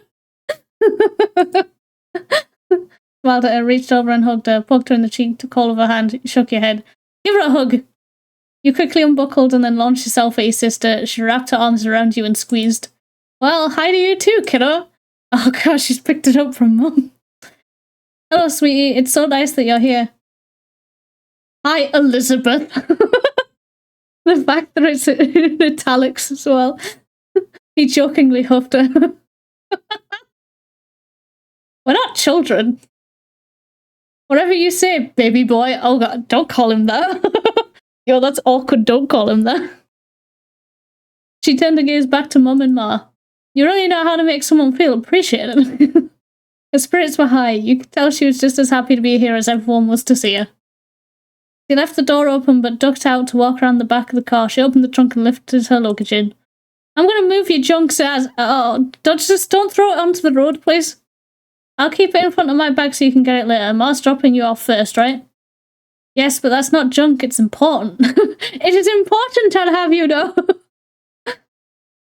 Liz slammed the trunk closed without responding. Alright, fair enough. Liz swung around to the open door. You noticed that her hair had a few flyaways, no doubt from the long day of travelling. She leaned against the frame of the car, giving Yuko a significant look. I'm not sitting in the middle. You know what, sis? That's fair. But don't expect us to not cut. I already had 5 hours of that nightmare on the flight. There's no way I'm getting between the two of you. I mean, really, who would ever want to be the person pulling Cove Holden and says, Cove puffed up indignantly yet again at her classic tease of your relationship.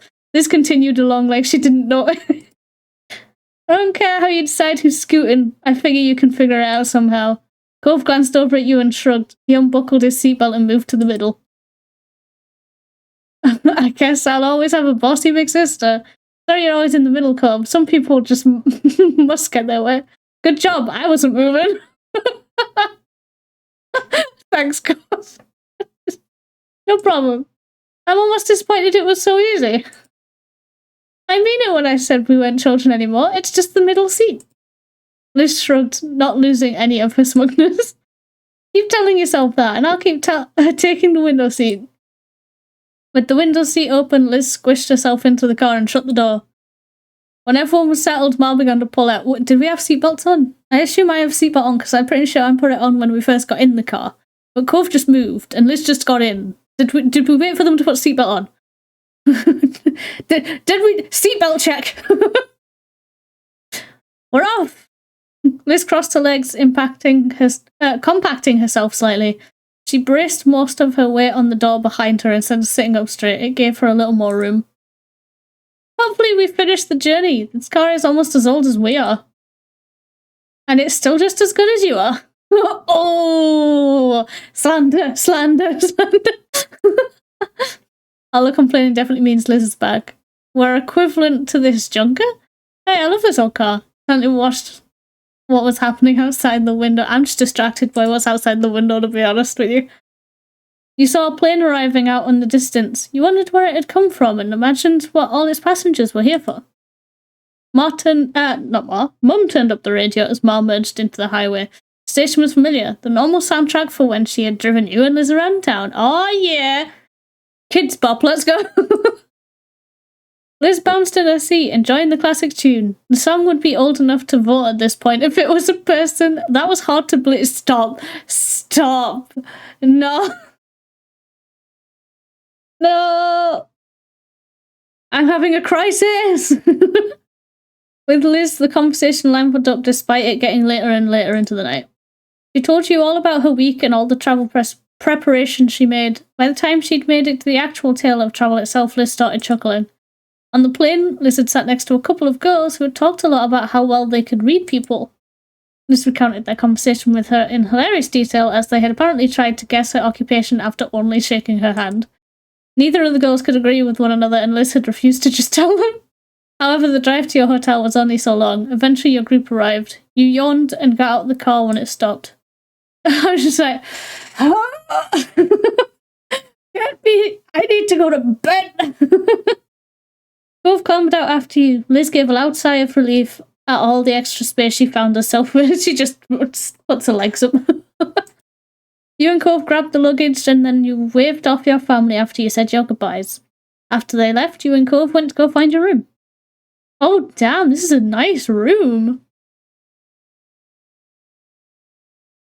Yours is a nice room. Let's go. You scanned the key card to unlock your hotel room. It sounded a soft beep, and you turned the handle on the door. The door creaked open, and you craned your heads in to take a look. First thing you noticed was the large king-size bed in the middle of the room. Is that a king-size? It might just be the angle we're on, but it doesn't look like a king-size. It was prim, modern-looking space. It seemed clean and smelled faintly of floral air freshener. Ooh. Nice. A smile played on Cole's face as he watched you take in the space. The bed's nice, huh? Which one of us is going to use it? What? You burst out laughing. You glared at him. Are you serious? Here we go again. Me, you can fend for yourself. He said blankly. I'm just going to burst out laughing. Oh, it's a joke. Can we please share the bed? No. Yes, fuck. You should have given me the option. What's the question marks for? What's the question? Thanks. I got a good hotel, didn't I? Yeah, you picked out a nice one. It's passable. I guess we'll manage. Thanks for handling this.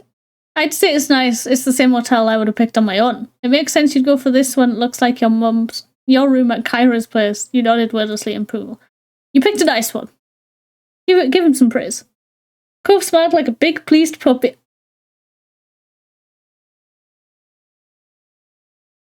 Pet names. All I'm saying. You and Cove continued to chat as you settled in. You unpacked some of your stuff and checked out all the room's amenities. Cove pointed out the mini fridge and started puzzling over what food could be ordered to the room. However, the fact was you were both exhausted. It didn't take too many yawns before you both changed into your pajamas and called it a day. You had to hunt along the wall to locate the light switch. When you finally found it, you flicked it off with a sense of triumph. Oh, yeah! Oh, hello again.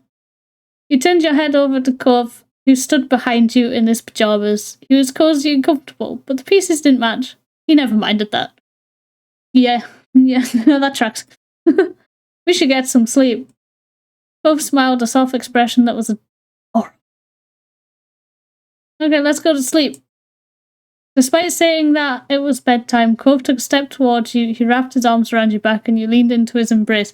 We need... Cove, it's happening again. Cove, you need to let us sleep. If we get up in the morning and we're just dead on our feet, I'm blaming you. Then he lifted you off your feet. Ah, Jesus! What? Still not putting you down, Cove promptly dropped himself backwards. Oh, God. Both of you crashed into the tight-tucked sheets of the hotel bed. He laughed the entire time. Oh, God. Both bounced on the landing and absorbed most of the impact. You laid on his chest feeling a little jostled.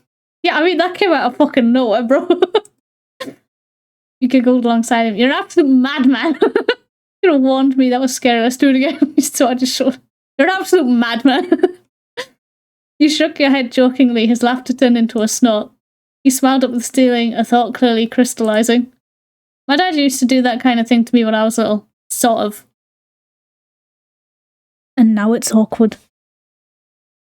Nostalgia was clear in his voice. It was a fond memory, and you felt something warm in your chest.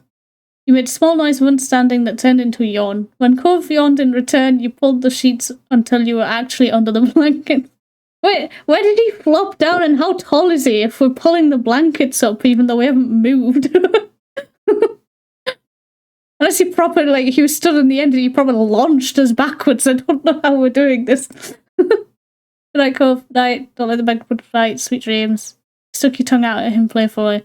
Hey, so you know why pigeons are called pigeons when they're actually doves? This is me. That is actually something I would fucking do as well. Cove blinked at your random tangent. You yawned and continued talking, your sleepy brain happy to info dump. Pigeon actually used to refer to a young cheeping bird, not a species like it does now. He's just like, what the fuck are you talking about? You absolute insane person. Cove nodded along as you continued, seeming interested despite the random topic. By the time you finished, he was watching you intently. He kissed his lips, kissed his nose, kissed his forehead, dwarfed his hair, pinched his cheeks, shot him a sleepy grin. I'm gonna shoot him a sleepy grin, see if he takes initiative. He found it to be charming if the soft look on his face was any indication.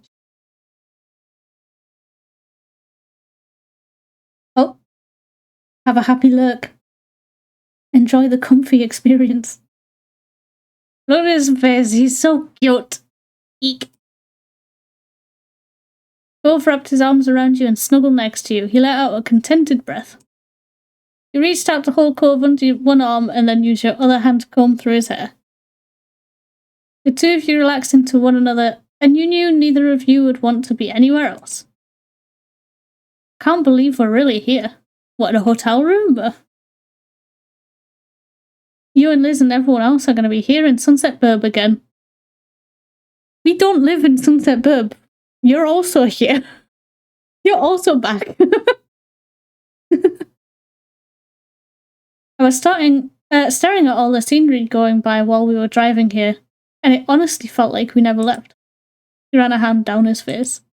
I mean, in some ways it feels like it's been ages and everything's different. Some of that is definitely because I'm staying at a hotel instead of being in my room at Dad's, but yeah. It's so weird. It feels natural to me. I don't even know how I feel. It's exciting. I just hope things go okay. Couldn't put anything you felt into words. So weird. Cove nodded. He understood completely. Did you have to, your expression was like, Jesus, you spoke? Yeah, bro, you're talking to me. I'm looking, a yawn forced an interruption into the statement. Cove was undeterred. I'm looking forward to this. Are you now? Hey, nice catch. He tucked his head into your neck. You felt his lashes flutter close against your skin. Same here. Okay. His words were a whisper you barely heard. It might not even been that exactly. You might have just been guessing. Cole always had a habit of mumbling. It was okay either way. Whether you heard it or not, or only thought you heard, sentiment was true regardless. Cole would see you tomorrow when he opened his eyes and sunlight returned to your room of Sunset Burb. Return to your hometown, not your room. Jesus. The curtains are closed. How would sunlight come in? You comfortably drifted off to sleep and eagerly waited seeing Cove tomorrow as well. Your eyes open! Just like no pause between. It's like, you went to bed. And now you're awake.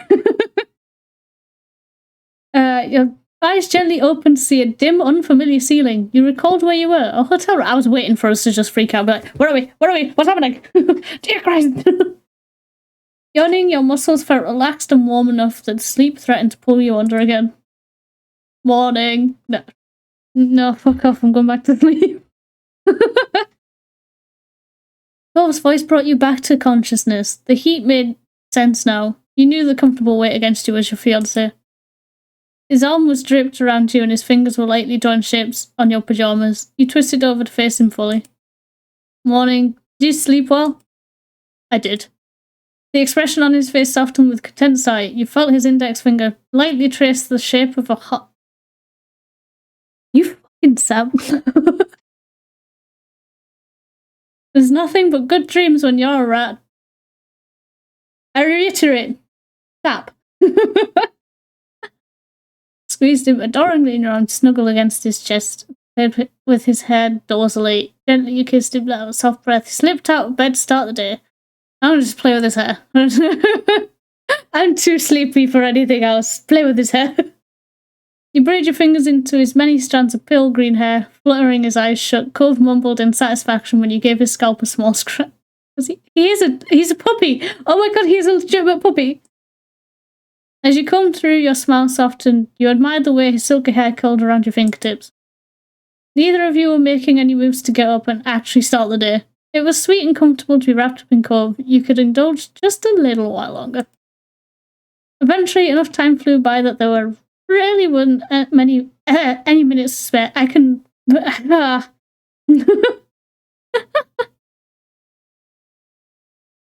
Brain, if you could function for like 30 more minutes.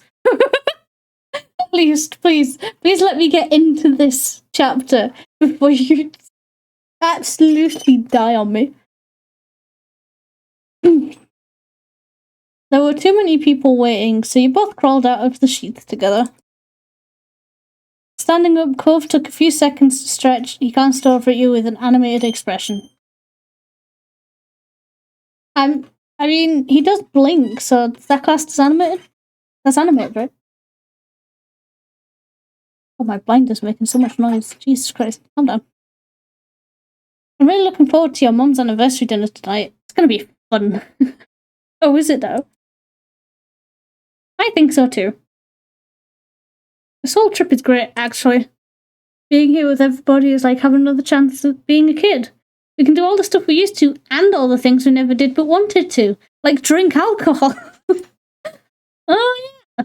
Something about the way Cove worded that dug up a memory you hadn't thought about in a long time.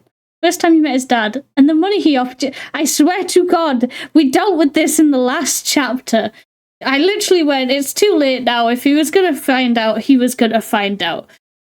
Like, his dad would have said something. It doesn't matter anymore. It's been too long. Don't make me do it. Chewing at the inside of your cheek, it felt like a lifetime ago, but you knew that it would still matter to Cove if he knew. You just weren't entirely sure what it would mean to him.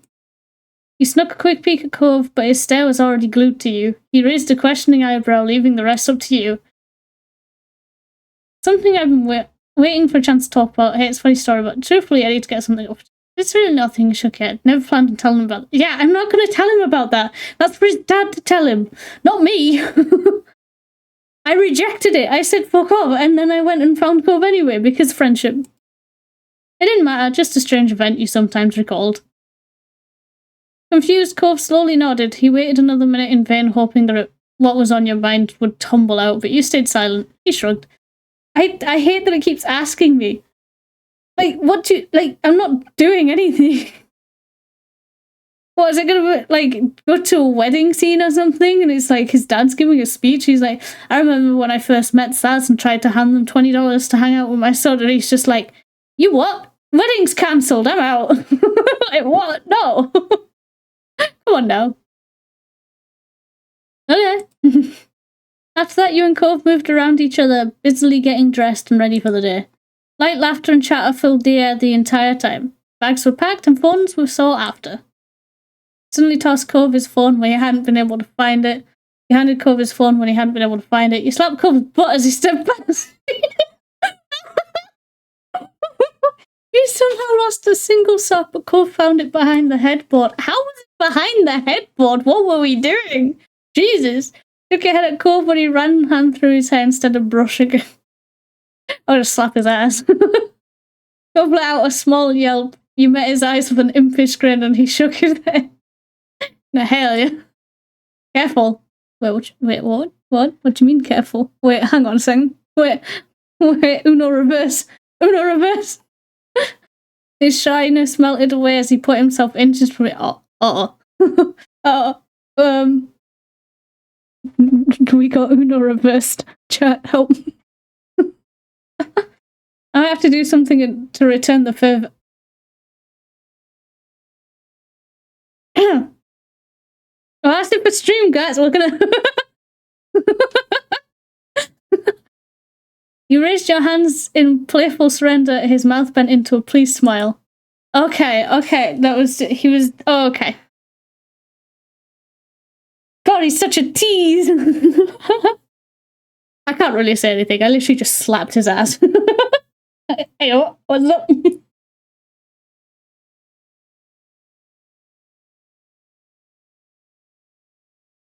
There was nothing else stopping either of you now. In minutes, you were hopping into your ride and heading back to the neighborhood. It was another beautiful summer day in Sunset Burp. The music has changed, and thus you know it is daytime.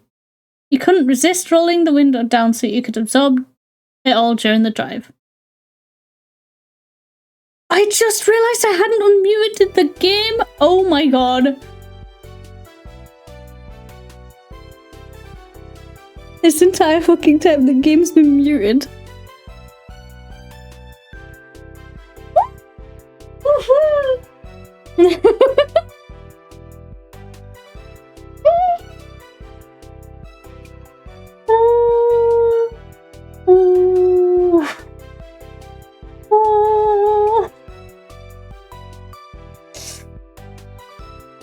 I'm a professional streamer.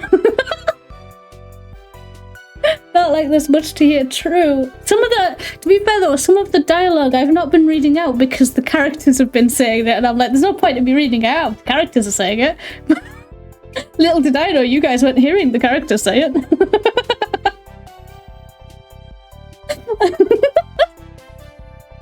Whoa.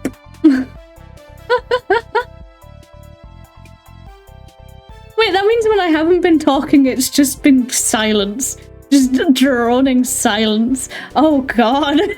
That's gonna sound awful. That was almost 2 hours this one. It was another beautiful summer day. You couldn't resist rolling down the window so you could absorb it all during the drive. Yeah, wait, drive? Did Cove have his car?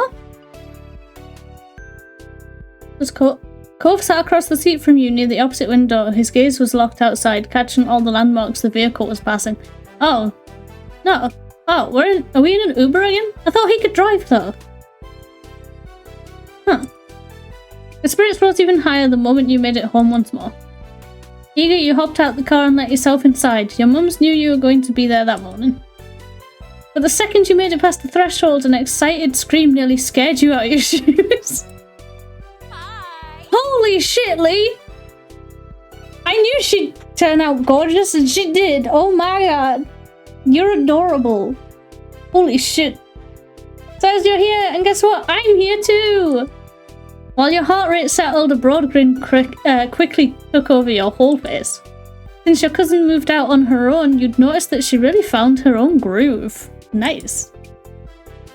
She was still the same loving person she'd always been on the inside, but she expressed herself in new ways. Lee was strong, kind, and smart. Over the past few years, she graduated college with a degree in history. Oh! I thought she was going to be an actress. I thought she was going to work on Broadway. I thought that was her dream. Though you last heard she was pursuing her dreams working towards getting in the music industry. Oh. So why did she get a degree in history? Now I'm just confused. Oh, unless she's going to write the musicals she wants to be in. That kind of tracks. That makes sense. Because you would kind of need history if you were going to make historical ones, right? Okay. Lee, hey, it's nice to see you. You look great. Can I get some water next time you're going to screech? Yeah, can I get a warning next time? My soul has ascended.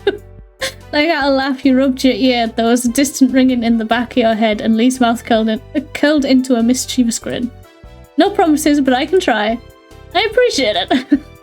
Lee leaned to the side to glance past you and meet Cove's eye. The grin on her face widened while she waved. Hi, Cove. Hey, nice to see you, Lee. I got in practically at dawn. It's a whole thing, but at least I made it here alive. Lee exhaled and slumped her shoulders to emphasize how exhausting the ordeal was. Behind her, Liz made her way over. She crossed her arms at the scene. Liz has grown very tall. Like, god damn. Have a fall back if it turns out she sucks at music? Maybe, I guess. Maybe. Or maybe she just really likes history and was like, you know what, I'm gonna get a degree in this while I work on my music. I'm here too, in case you were wondering. I'm always wondering if you're there somewhere. Nope, I wasn't, but thanks anyway. You merely shook your head. I'm always wondering if you're there somewhere. Liz's lips twitched before twisting into a smug smile. He brushed a stray hair out of her face. Hey. You make it sound like I'm always following you around. I have a life of my own if you weren't aware. I'm just always thinking that you're going to be there somewhere in the background. I'll take a picture one day and you'll just be there smiling at me. I know, but when I'm home, I'm always keeping an eye out for my big sister. Old habits. How sweet. I miss the days of checking to see if someone else made it to the TV first too. You laughed. Of course, that's what her mind would go to. Another friendly shout rang out in the living room. It was cheery as it ever was from the many times she'd heard it over the years. Good morning, family. Hi, Ma. Your parents both came out from the side hall together. Morning. Well? Now that everyone is here, I do have a little something to mention. Ooh. Ooh. Ma put her hand lovingly on her wife's. Mum leaned her head into Ma's with matching affection. Aw, cute. We're all still having dinner together, but Pam here actually made plans to take me out to the brunch to celebrate our anniversary. Just the two of us. Aw, cute. Please, she hooked an arm around Ma's waist. Sorry to push you out, but I'm sure this group of mature grown-ups will be able to entertain themselves for an afternoon. You don't need to find a babysitter or anything. Can you imagine how awkward that would be if they actually did book a babysitter for the shits and kicks and the babysitter turns up to see these 4 adults stood there? So, are you sure you need me? Yeah. Oh, we're gonna get in so much trouble. Yes, you need to stop us. Totally. Yeah, have fun, mums. Don't worry about it. We can survive that. Easy. Enjoy your brunch. This works out, actually. An afternoon open means there's time to meet up with Terry and Randy. Hopefully they're free today. Your 2 school friends lived around the area. They knew you were coming to for your mum's party, but when or how you might arrange to see each other wasn't set in stone. Sounds good. Definitely, we should call them. All right. I have some people I'd like to say hi to as well. Liz had her cellar phone in hand. Pardon, sorry. I had to burp real bad. Ready to get her plans made before she was even done speaking. Arcing her brow, she then directed the next part at Lee. Would you want to come along? We've missed out on a lot of cousin bonding time in the past. Yeah. I'd love to. It'd be an honour to hang out with you, Liz. And whose fault was that? No fair, Lee's meant to go with me. I hope you both have fun. Yeah, I hope you have fun. I'm not going to be a toddler. Be like, no, Lee mine. Lee is mine. Don't worry, fun is my specialty. Damn, nice. Chuckling, Liz smirked.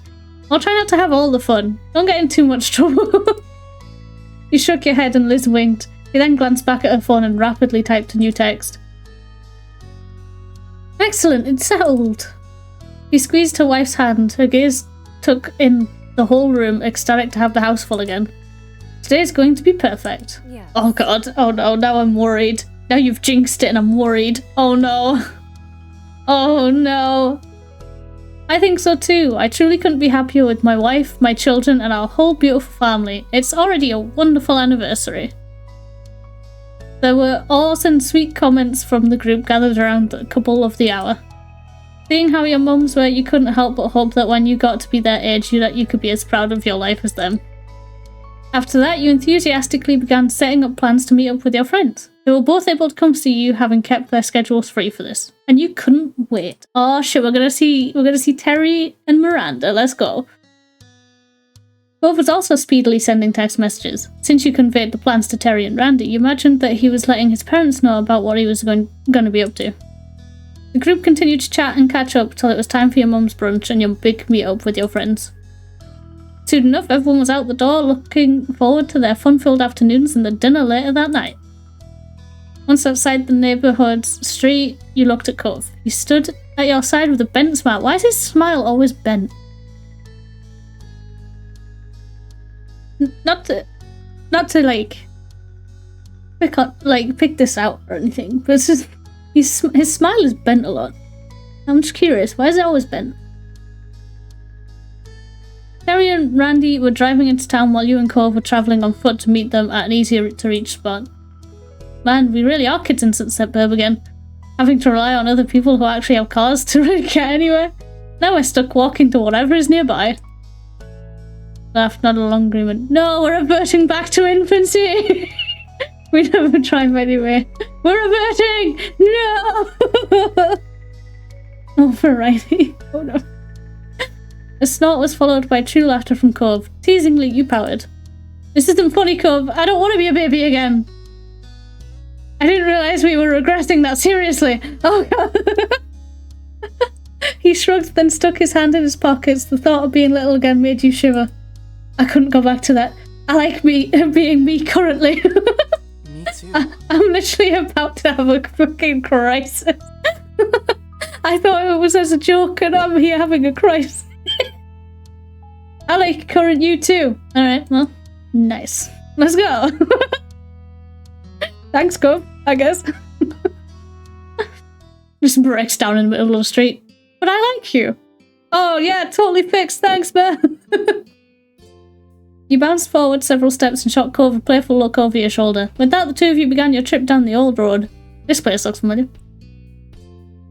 It was a casual stroll into town, and before you knew it, you were at one of the large parking lots in Sunset Burb.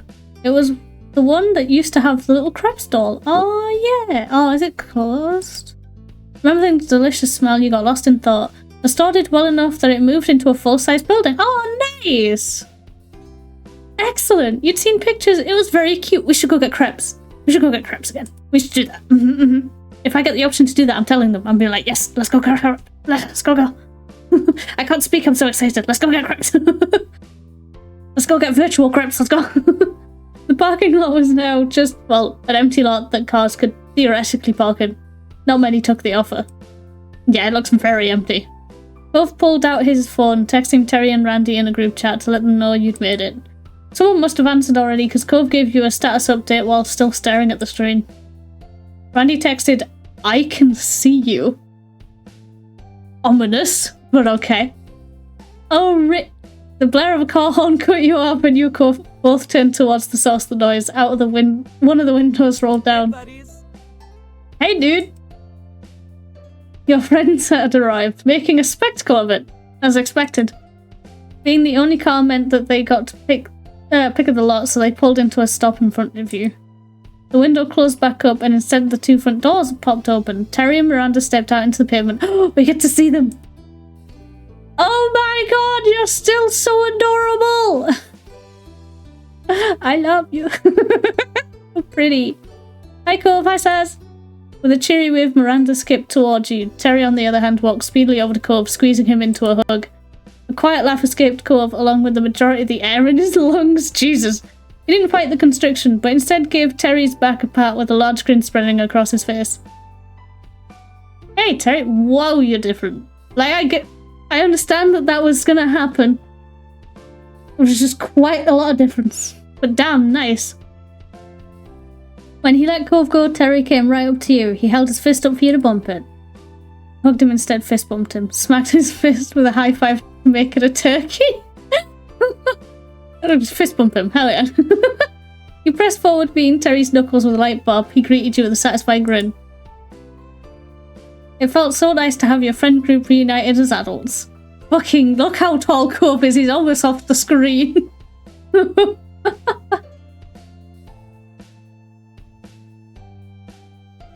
And Terry was currently a full-time lifeguard down at the busier beach at town over. You were proud of him. He'd helped a lot of people in his line of work. And in recent years, you and Terry were able to form an even closer bond. It was reassuring to have a friend who knew what it was like to go through changing parts of their identity. You could go to him for understanding, and you knew that Terry felt the same about you. Ace. Excellent. Miranda took Cove's hand and one of yours in her other. Her eyes alight, she gave you both a gentle squeeze. So great. I'm so happy to see you again. Hell yeah. Buddies. Hi, Terry. Hi, Miranda. He answered assuredly. It was clear that he was equally glad to see them. This reunion was long awaited. For a while, Miranda had been working hard as an assistant at school while continuing her own education. She also kept busy running a small online shop, selling crafted knickknacks she'd made. Nice! Same, it's good to see you too. Missed you. It's been forever. You look so cute! You look so cute! I can't stop. You're so cute! The pink in her cheeks deepened at your compliment. I mean it! You knew how full Miranda's palette had been for a while now, but despite the busy schedule, she really did take the time to put together a fantastic look. Miranda released your hands, giggling. She eyed you both carefully. So, how you been? It's nice. Yeah, things have been nice. I smacked his ass earlier. Can I tell them that? Everything is perfect. It's fantastic. I've been doing well. I'm okay. No comment. Shrugged. Fantastic. There we go. Cool. Yeah, I'm really glad for you. You stood more confidently and straightened your back. That made her giggle again. You're sparkling. Thank you. Maybe I'm the shiny. I was the shiny all along. What about you? I'm super. Terry sidled up next to Miranda and put his arm around her shoulder, sighing dreamily. Randy chuckled at her boyfriend. Yeah, things have been unbelievable. He pressed his cheek against Miranda's and she let out a light squeak. The sight put an amused grin on his face. On your face, not on his face. Probably on his face as well, but on my face. Your friends made a wonderful couple. They knew each other well and cared about each other so much. It was no shock at all when you heard the news that they'd started dating. Yeah, no, not in the slightest. Absolutely no shock. But then people probably said that about me and Cub, so I mean... Yeah. Corner of your mouth curled playfully while you took in the warm welcomes all around. At times, it was still kind of funny how your group of friends had evolved into two couples. Yeah, that tracks.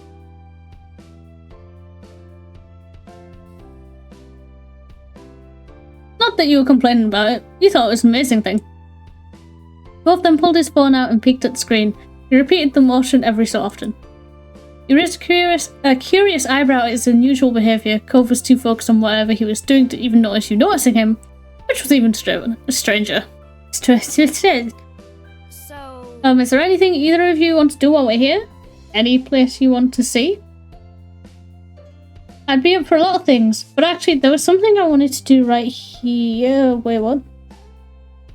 What, in this car park? What? Oh yeah, what's that? Terry poked at Cove's arm playfully. Miranda met your eye, silently asking if you had any idea what Cove was talking about. You shrugged. I just want to see my friends. Huh? Cove, you're already doing that. Well... True, but I could be doing it even more. What do you mean by that? You, Terry, and Miranda all turned to Cove with identical, incredulous expressions. His stare moved to a point past you three, and you heard the scrape of sand and gravel underfoot. Wait, what? Someone else stepped into the parking lot, startled you jump at the call of the one voice shouting over. Sup, guys, gals, and pals?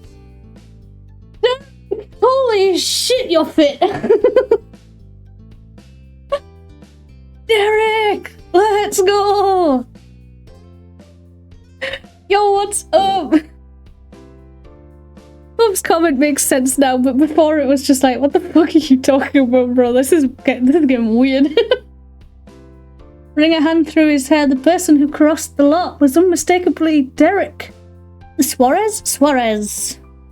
That voice, I know, right? He was beaming the whole way. It's been too long, even though it's actually been that long, but long enough. Derek! Oh, I'm so glad you're here. Oh man, hunkle it! You ran over and hugged him. Grabbed onto his arm excitedly, you waved at him. Derek! just screaming at him. Derek! He screeched his name and waved with both arms to welcome him. Bashful, Derek scratched the back of his head. You're here! You're in the flesh. I missed you. Yo, we need the DLC so we can date Derek. Yo, we need the DLC ASAP. He spoke to you gently. You were thrilled just being there, reunited with him. Derek was a good friend of yours, and he had been for a long time. Hey, He waved over at Terry and Miranda pleasantly. Over the years, they had met several times in passing, simply through being friends with the same people. Sup, big man? Nice. Hi, it's great you could come. Both put himself next to Derek, happy he clapped hands on his friend's shoulder. Hi, thanks for coming. Thanks. Of course, thanks for inviting me. Sheepishly, Cove looked back at you and the others. That's when it clicked in your mind. It wasn't his parents that he was texting earlier, it was Derek the entire time. Oh my god, you sneaky bastard. Derek is in town for a few months to help my dad and his dad with some work. Yep, I'm working on my own business thing too, but I'm still involved with running the scuba shop when it's called for. Very nifty. Oh my god. I mean, Derek elbowed Cove. So? But hey, we didn't have to stand around here for my sake. What's the plan? Let's hit the town! Eager to get going, everyone piled into Terry's car. The rest of the afternoon was spent visiting spots all over Sunset Burb, laughing and reminiscing the whole way. Once it started to get late, Terry brought you and Cove back to the neighbourhood. You didn't have to walk there after all. You didn't get out until promises were made to see each other again before your trip ended. Side by side, you and Cove stood in the street and waved at the car as it drove away. Terry tapped the horn for 2 honks while Miranda stuck her hand out the window to wave back. You caught Derek in the back window, giving you both a wide grin. He's just sat in the car like, eh. Nice. Sighing as soon as the car turned down another street, they were finally out of sight. Well, that was one party. Time for another. Ready to go see your mums? I am so exhausted at this part out. Always, let's keep the celebration going. You shimmied a bit right there in the street for added emphasis. He looked at you amusedly and rolled his eyes. Come on. Let's go! Spirits high, you and Cove crossed the distance to your house. It was almost time for the anniversary dinner. Ooh, drama. I'm waiting for the drama, to be honest. Ma, there's some like fireflies in your house. We gotta save them. Oh god, there's more. They're multiplying. Oh god, they're multiplying. Ma, Ma, turn around. You stepped over the threshold of the condo before Ma descended, eagerly welcoming you both. The usual greetings were followed by questions on everyone's well-being, after which the conversation moved on to excited chatter about tonight's dinner plans. Cove excused himself to the restroom to freshen up before being on the move again. Oh! Damn. Okay, hi, how you doing? Where did that come from? I packed it with me so I could get dressed before the dinner without having to go back to the hotel. Didn't you? Or maybe you have your stuff still here at your mom's place. No, Cove, I didn't do that. I didn't think ahead, Cove. But your mom's party is at the country club. And that's also where Liz took golf lessons. Not everyone is there in their Sunday best. It'd be different if we were going to one of the club's parties, but we're only going for a regular meal. Oh no, I'm really shutting him down right now. Cove was as befuddled by your explanation as you were with his actions. He threw his arms up, desperate for understanding. Oh no. Yuck. Seriously? How can you not dress nicely for a country club? He's so confused. I don't think the Cypress is as special as you've decided it is. You saw Ma, she wasn't in formal clothes and she's one of the guests of honor. His frown wob. Aww. Stop picking on him. Just be like, you look fucking nice, bro, and leave it there. Oh no. Oh god. His cheeks became far pinker. He looked down at his own self regrettably as he pulled at the cuff ends of his shirt. He seemed more like a scolded child than a grown man dressed for the last charity gala. Our latest charity gala, even. I thought she was gonna get changed while you and we were. Ma, no way, she'd need a whole lot more time than that. Well, it's okay, you look very nice. You're such a cutie. Oh, how much of an idiot you are, Jesus! You look very nice. I'll bring you back up after apparently shutting you down quite harshly. Jesus. That earned you a sheepish smile, though he still clearly wished his look hadn't garnered any extra attention. Cove's eyes stole a glance at the hall, as if he was calculating if he'd have time for another quick change. Unfortunately for him, it was not meant to be. The time to head out came far quicker than you'd expected. Cliff and Kyra swung by the condo to make sure everything was in order, and for your second surprise that night, Cliff was also in formal clothes. At least we know where he gets it from. Bob's face excitedly whipped towards yours at the same time Cliff went to Kyra's, and the two men pointed at one another. See, he knows. In sync. Excellent. That's incredible. Exactly, Spot. Kyra was talking to me like I was crazy. The aforementioned Kyra placed a hand delicately yet dramatically across her eyes. Clifford, our son only knows this because you're the one who raised him. Cliff chuckled, his arm moving to scratch the back of his neck. Yeah, that's my boy. The ends of Cobb's mouth gently bent up. He truly was his father's kid in more ways than he even realized. They may be the only ones in the group, potentially the only guests at the entire club, all gussied up, but at least they could take some solace in one another. Look, that looked to be good enough for them. Imagine we get there and everyone's all fancy and we're just like sticking out like sore thumbs because we're not. All the members of your family headed out to the same time to the Cypress. It was to be a perfect reunion. An impeccably smart host greeted you on arrival, smoothly leading the way to the set of tables reserved for your group. Once you'd all settled in, chosen drinks were poured into delicate glasses. The food would be coming out later, letting you soak up the atmosphere for a little longer. Smiling, your parents faced the group of familiar faces, all gathered here to share this special day with them. Mum reached over and took Ma's hand, clasping it between both of hers. Thanks. Thanks for being here tonight, gang. Marrying this lady right here is the best thing I've ever done, and there's no one else I'd want to celebrate that with. Yes, we're so lucky. Not only do we have each other, but we've got such a large and loving family through all of you. Around you heard people saying "aww" and chuckling appreciatively at the comment. Lee had clasped her hands tightly in front of her, eyes shining. Your eyes met Liz's misty ones, and the affection she had for her mum's carried over to you too. I don't want to cry! They kissed! Let's go, lesbians! You turned your attention toward the happy couple just as they leaned in to kiss, smiling all the while. The table responded with cheers and clapping, shouts of happy anniversary and other congratulations continuing even after they'd broken apart. Mum beamed as she watched Ma giggle dreamily. Then her eyes met yours across the table. And of course, it won't be too much longer before we're celebrating another marriage. Don't pull me in. Don't pull me into this. She leaned eagerly over the table towards you and Cove. Your fiancé blushed, but he still grinned proudly at the suggestion. Yeah, when is that happening? Oh, don't make us pick a date right now, Jesus Christ.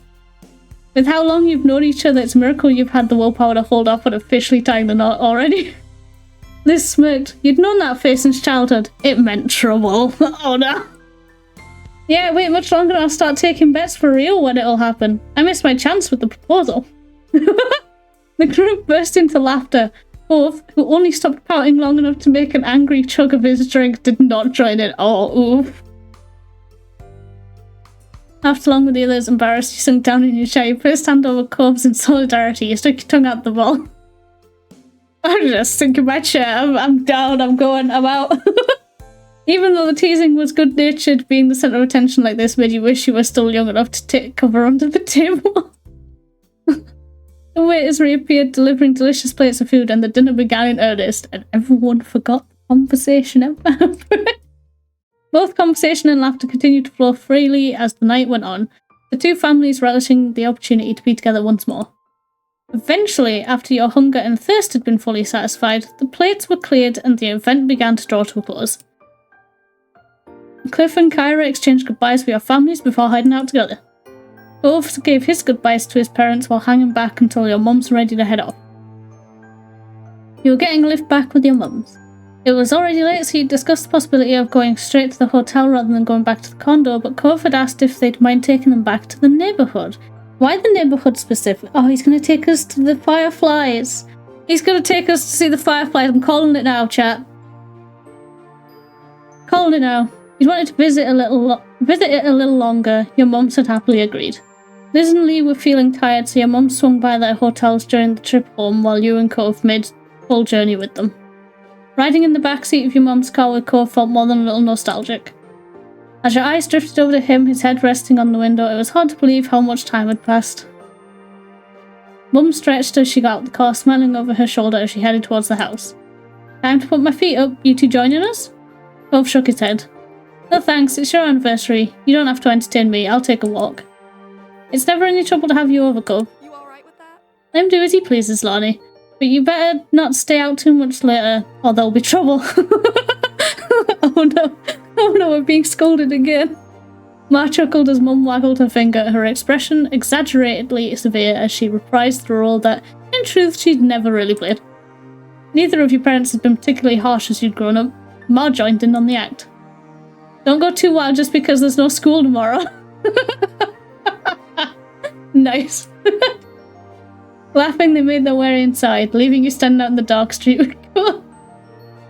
Oh god, honestly, I love them to bits. They're so funny. You didn't even need to ask him why, you already had the answer for this. He wasn't ready for the day to end. Without a word, Cove began to stroll down the road. You walked alongside him. Oh no, we're at the beach. We might end up going to the... Honestly, it wouldn't surprise me if we go down the beach. We're like, okay, we're getting a bit tired. Cove, can we go back to the hotel? He's like, one more spot, and then he takes us to the hill. I will not be surprised. You'd known your destination long before you arrived on the dark and utterly deserted beach. There were no lights down here, nothing but the moon and the stars for illumination. The only sounds were the gentle waves rolling in and out, and the soft sound of footprints you left in the sand. In other words, it was perfect.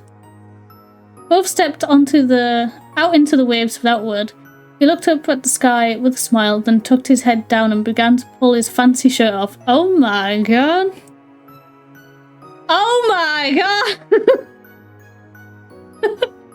Oh my god! Chat, is this okay? Is this okay? Oh my god! Oh, is this alright?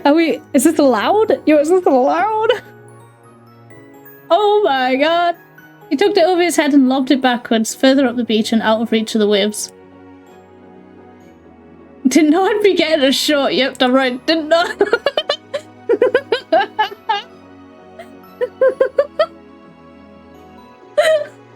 His face right there. Just like, Both froze, his arms still raised from when he'd thrown his shirt. Slowly he came back to life, stiffly pulling his arm back down. Your commentary had made him self-conscious. Oh no, I'm sorry. Sorry. Laughing, you clapped your hands in delight at his awkwardness. Double yog. Oh my god. No body shaming.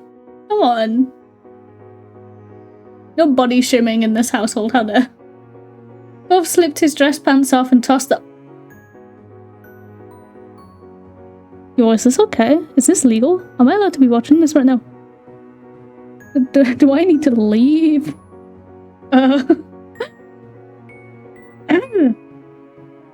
Cove slipped his dress pants off and tossed them back in roughly the same direction as his shirt. He was down to just his polka dot boxer briefs. Oh my god. Nothing else! Don't take anything else off or I'm gonna have to leave. Wait. I'm gonna have to save it just in case he does start stripping off properly. And then I can just be like, I'm out, we're out. Sometimes you're really struck in the ways in which he was braver than his younger self. This was definitely one of those times. Yeah, understandable. Have a nice day. He never ever would have done this when you were both living on... Oh, I was about to say living off the street. Like we were homeless or something. Living on this street. But you also knew he still wouldn't do it with anyone other than someone he'd spend all those years with.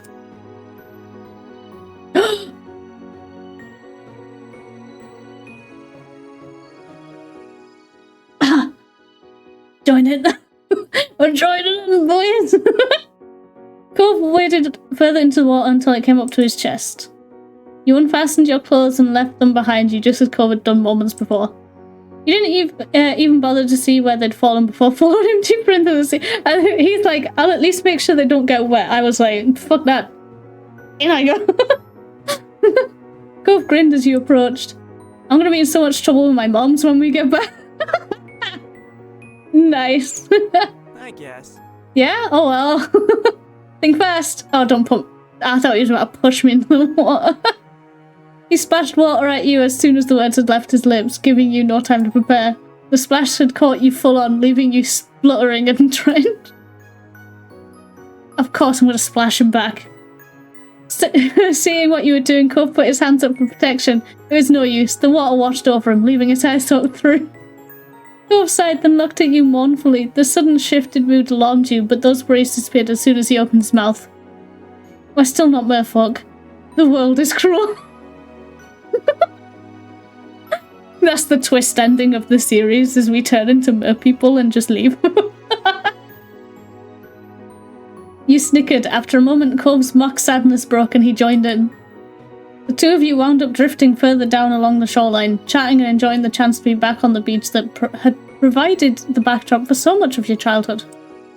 Eventually, a silhouette of structures appeared up ahead. As you drew close, you realised it was the old playground.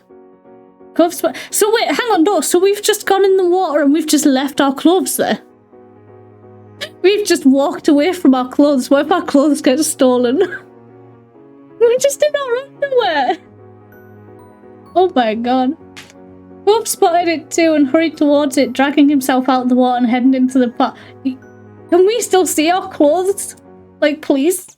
Like, really? Wet sand coated his feet and his lower legs with every step, clinging thickly enough that it began to resemble a bizarre pair of boots. Nice. As you followed him, you wondered how many visitors this little park got these days. There were officially no children living in that neighbourhood now. Cove gazed at his surroundings with wide-eyed awe. He didn't care at all that he was soaking wet and dressed in only his underwear. Crouching, he gently pushed one of the child-sized swing seats, marvelling at it all. Wow. I can't believe how tiny everything is. Were we seriously small enough to use these? Yeah, at some point you turned into a titan or something. He shook his head, unable to fathom just how little you'd both been when you first met, then walked over to the monkey bars. Once these had been a challenge for you, now they were a little more than waist height next to Cove. Yeah? I mean, you could still try, but it'd be pretty difficult. Cove turned his back to the bars and hopped up onto them with ease, sitting on them comfortably. Stood in front of him, leaned against the bars. Yeah, I'll sit with him. I'll sit on him. I fall through. Oh, Jesus! It was strange seeing adult Cove juxtaposed with the baby playground, but you took your own place on the structure. This place had been something so exciting to Cove back when he first arrived, and apparently it was to this day. Cove smiled eagerly as you approached, kicking his feet in the air happily, briefly forgetting the low vantage point until the tip of his toe scraped along the ground. Jesus, how tall is he? To be sat on top of this and still be hitting the ground. Good lord, I know it's for kids, but goddamn, dude. He continued to swing his feet, but with little more care. You thought it was adorable. Yeah, I mean it is, but goddamn, dude. In this moment, you were home. It just so happened to be the place you'd grown up. But really, anywhere you could be with Cove was that for you. Aww. Affection. Oh, romance. Sappy bastard. He had held a special place in your heart for so long, and so much of your life had been shared. You'd grown up on the same street, which had given you some common ground, but it went far beyond that. You had both chosen, from a young age, to share your life with each other. You wouldn't have it any other way. Here we are again. Here we are.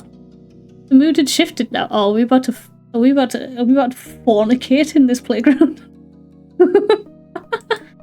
The funny, impulsive night beach trip with the spike of adrenaline that came from you playing in the water under the moonlight had settled onto something quieter, more nostalgic. Cove leaned back, tilting his head towards the sky to admire the stars above. Too bad I wasn't able to bring my surfboard along for this. I mean, who am I kidding? We expected to be on the beach. Cove shrugged dramatically, trying to lift the mood a little. The dinner was really nice. It was great to do all this. The smile he had when he spoke those words felt as quickly as it had appeared. It went by so fast. We all came out here for the party and it's over. Liz, Lee, our parents, we'll all be going back to our own things now. What else can you do except say it's okay? I guess it's part of growing up. I think that tea wasn't meant to be there. I guess it's part of growing up. This place and these people, they're our foundation. It shaped who we are now, like making castles out of sand. I owe a lot to Sunset Burb. His eyes crinkled fondly and Cove's voice was gentle when he spoke again. We had a good childhood. I think. I think so too. We're really lucky. I always remember our days here. Oh, you sounded so old right now. Simply shrugged, silently nodded. I think so too. Nice. This is a nice place to grow up. It looks it, honestly. I would have liked growing up here. He shook his head, sighing heavily. Alright. His smile took an uncharacteristically harsh twist. You had a feeling where this was going. We better get home for your dumb parents who don't know anything. Oh no! It's happening again! You had a laugh at the half-hearted impression of the sour kid you'd once encountered at this very park. He chuckled along with you for a moment before tapering off. I hope we don't get grounded. The jokes kept coming. Yo, he's a regular comedian right now. It was very amusing to imagine that not only could your mom somehow ground you as a fully grown and independent adult, but that their powers extended over Cove as well. As much as you were enjoying being back here, Cove was right. You had to accept that you needed to go now. It was late and your moms were still expecting to see you before you got a ride back to the hotel. You and Cove hopped down from the bars, leading easily to the ground, only a short distance below. Where you could return, you had some clothes to retrieve from the beach.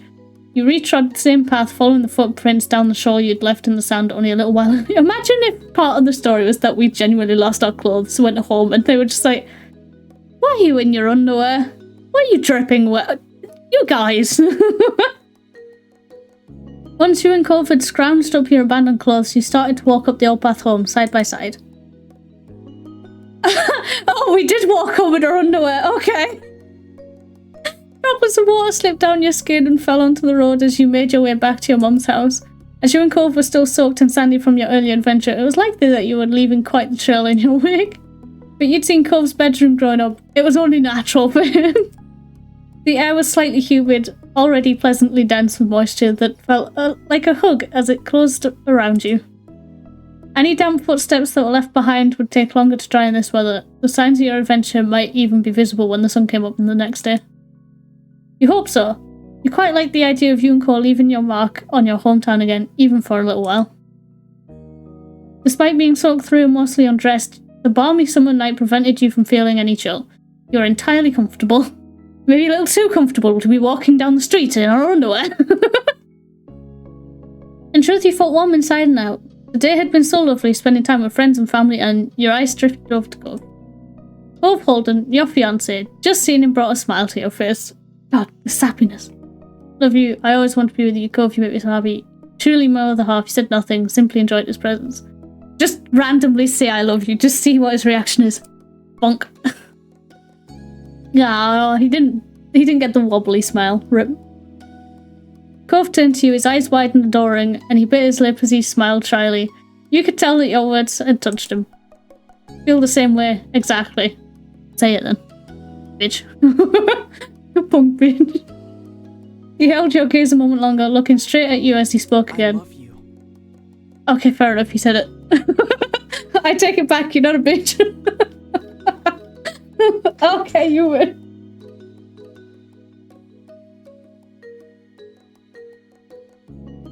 Felt him in a hug. You playfully bumped against him with your side. You kissed him. I don't think we should kiss on the street in our underwear. I'll give him a hug, but I don't think we should kiss. Cove squeezed, startled by the... squeaked, not even squeaked. He squeezed! Whoa! Startled by the sudden embrace, but quickly warmed to it and responded by wrapping his arms around you in return. You were full of joy, all other concerns and the day-to-day stresses of normal life were squeezed out of it. All you could think in that moment was how your life was wonderful. Every second and every day needed to end sometime, and that time had nearly come for tonight. You had to get at least some rest and bring it all to a close. Is this the part where it's like constant like, and then we went to bed? Cool, was that? Can you imagine if we went back to the hotel room and just laid in bed and the curtain's slightly open and we hear a tap and Cove is just on the outside? Like, I thought it'd be fun to, redo like old times, but I can't get down. And so the two of you went inside to say goodnight to your mums, as well as clean yourselves up as best you could. Your mums, both pajamas ready for their own sleep, hooted with laughter as you came inside, dishevelled and damp, and their teasing continued until the car came to get you to the hotel. Oh, no. Jesus Christ. Cove stayed silent as he put his casual clothes on again, placing the formal ones back in the bag he brought with them. He'd given Mum and Ma plenty of material for mock scolding, and you got a playful lecture about not getting into water without bothering to change first. You just grinned at your partner in crime, feeling like a naughty kid again. It had been worth it. By the time you and Cove finally dragged yourselves to your hotel room for the night, the sky had been dark for some time, and the lonely hotel hallways were quiet. Oh, I love that. I wish we could have seen that. That's a weird thing, but like I really like when it's quiet. There's no people. The late hour made you feel a sense of fulfillment. You really were making the most of your trip. It was such an odd thought that this was almost over. You had settled into this new routine naturally, and the familiar streets and faces made everything easy to get used to. The two of you drowsily shuffled past an ice machine and into your room. Both set his phone on his bedside table, and you followed suit. You both started settling for the night. The hotel room was a welcome sight after your long stay. You noticed Cove rubbed the back of his neck and yawned. His voice was quiet and distant. I hope the pet sitter is doing good. The wish wasn't exactly directed to you. It was just a sleepy thought that Cove had unleashed upon the world at large, but you still agreed. I hope so too. Cove still kept fish after all these years, delightful, colourful things in huge aquariums. He spent a lot of time when he wanted to relax just watching them swim. Your mood. When we had fish, I used to do that all the time. You had also adopted a pet who you loved dearly. Your home was a lovely place full of critters that both of you cared for. That was why when both of you gone, it had been important to find a decent pet sitter. Do I not get to choose which pet I have? Cove's anxiety about leaving them hadn't subsided. Over the vacation, you'd caught him a few times texting the pet sitter asking about his fish. Oh, bless him. I was a little worried. It'll be okay. You were even more tense than Cove. It'll be okay. I trust the pet sitter. Cove turned his head to you, the nervousness still coming off despite his exhaustion. I know what you mean, but you chose that person for a reason. You trust them.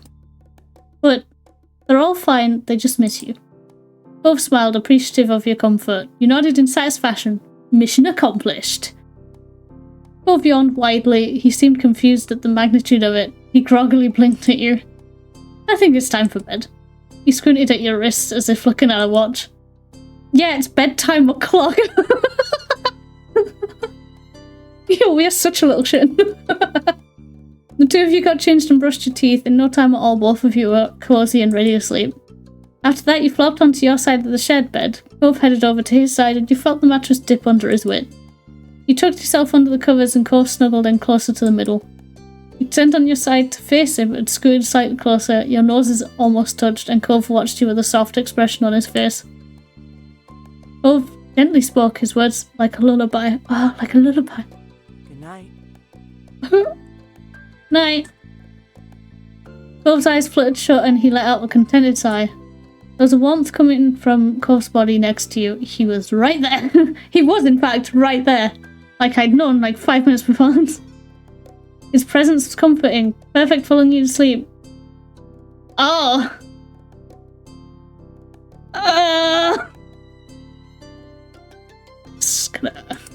Just gonna. Just in case. We gotta do it. We gotta. Your hand drifted over to Cove's and you ran your fingers up his arm, across his shoulder, and finally to his face. Cove trembled at the gesture. You cradled his cheek and his eyes opened slightly to peek at you. Hang on, I'm gonna quickly just check something on the store page in this game. It doesn't mention nudity, right? Mention nudity, right?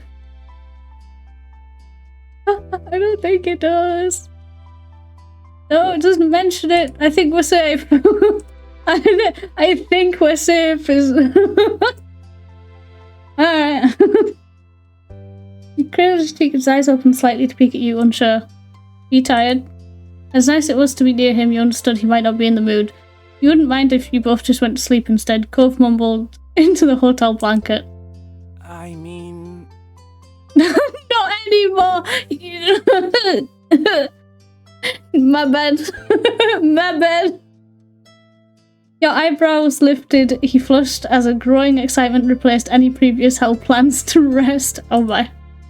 Lean forward and lightly kissed... No, I leaned forward. My bad. You leaned forward and lightly kissed his lips. He pecked you back affectionately. You could feel his smile in his affection. He rolled slightly so that he was fully on his side and better range of motion. With the new freedom of his arm, he reached over to stroke the back of your head. When the first kiss ended, you immediately started another and then another. Cove stopped running his fingers down your hair to hold your head closer. Oh my god. Oh my god. Keep going. Oh my god. Oh my god. I would grab his butt. Grab that ass. You slid your hand down his back, lingering, caressing as you pleased. However, your touch had a purpose, and you kept going until you grabbed his butt. A shiver went through him, and he gripped your pajamas harder. You smiled at the curve of his lip.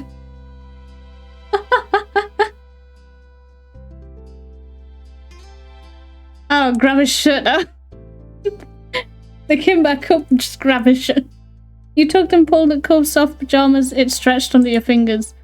Cove started to run a hand through your hair again, sweetly carving through the strands. It was never-ending reassurance that he was here and he cared about you.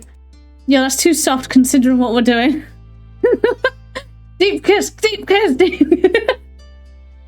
What even are we doing anymore? What is life? You snaked your arms around Cove and pulled him as close as you could. You savored the heat of his body against you. You pressed into Cove as long as you could manage before needing air. He responded just as desperately. Alright, hook her legs. I'm just gonna click all of them now. I'm just going through the list. You tangled your legs across Cove. You needed to get even closer. He twisted his arms around your back and kissed the corner of your mouth. His expression changed.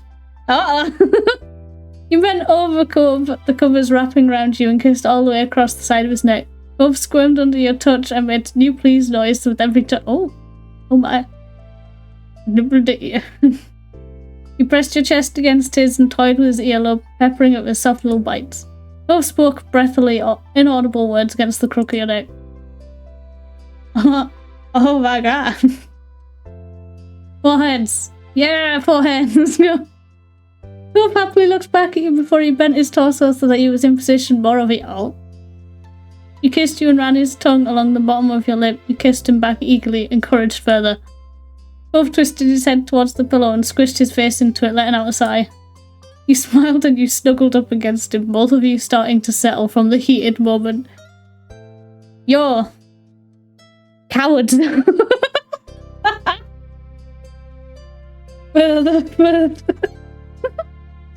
Cove's face remained pressed to the pillow and you watched his chest rise and fall visibly with deep inhales, but his arms stayed around you, holding you close.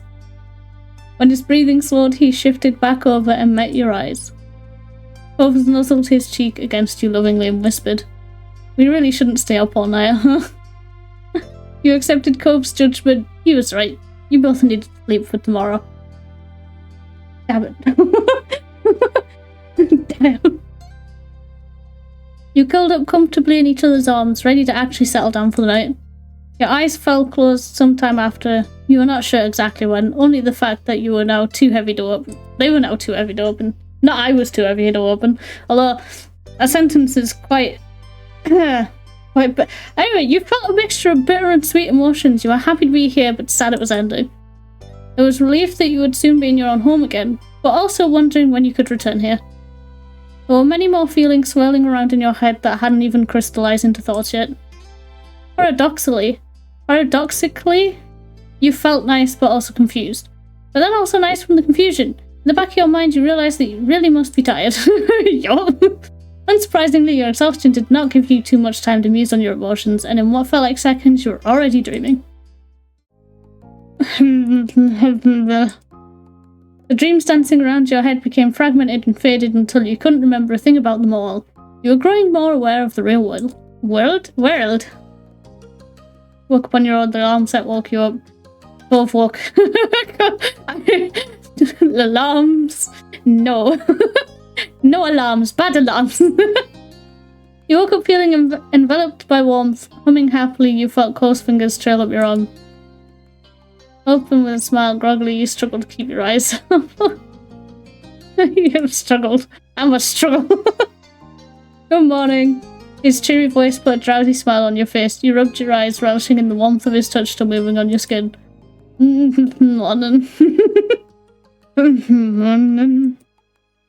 You sat up fully with a big yawn, stretching your back, then your arms, and last to your neck before accepting the day. The blanket fell to the side while you swung your legs over the side of the bed. A part of it almost got caught on your foot, but you kicked it.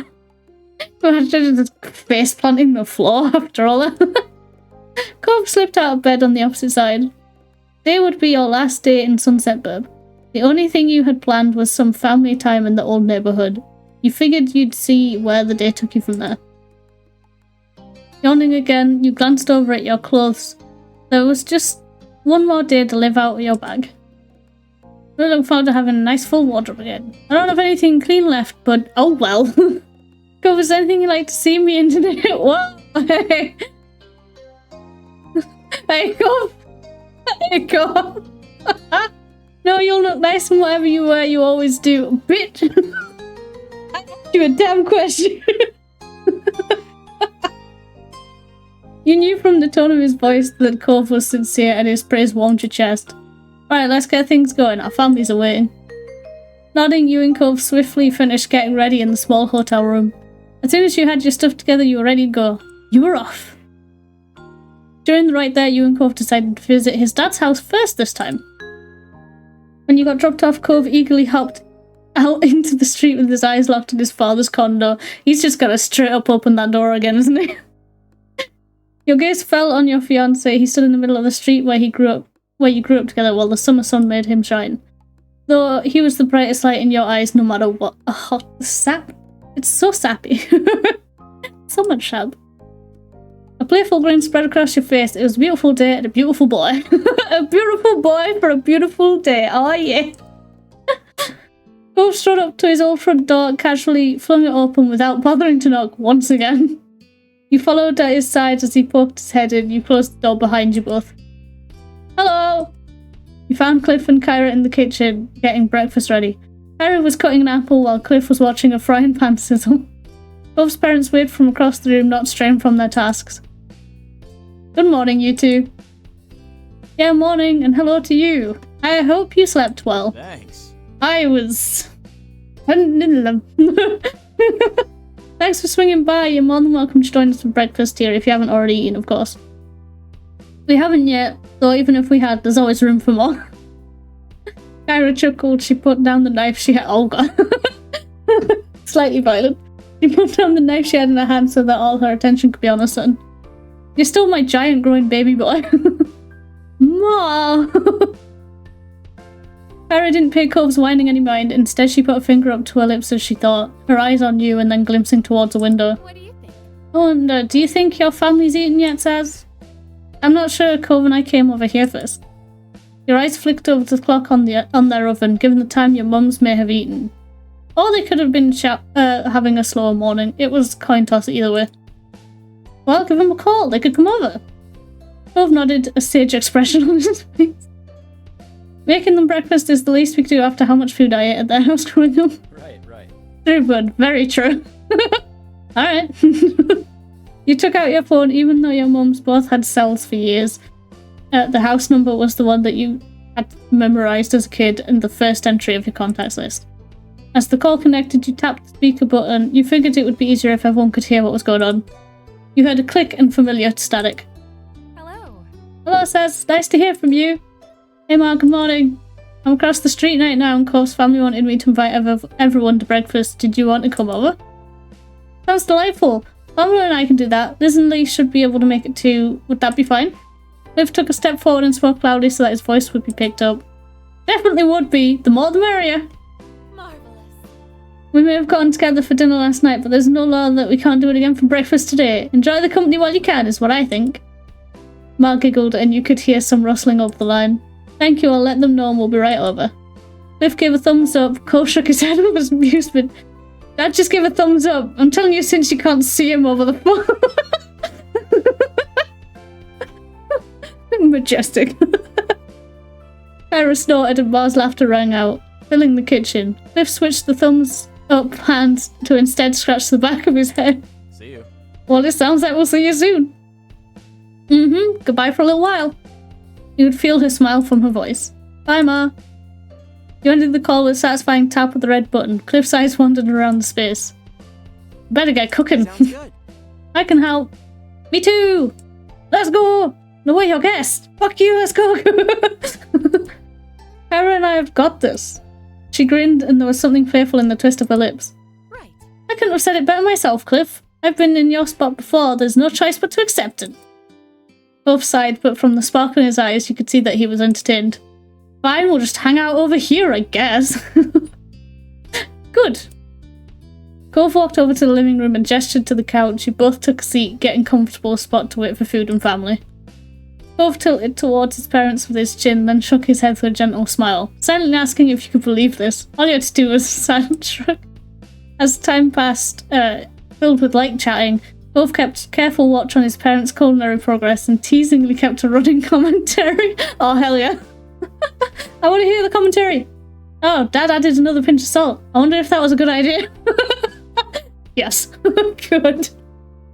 Cliff had to raise his voice to project over the living room. He sounded very amused. It's funny that you of all people are commenting on my salt usage. We were both born and raised in salt water.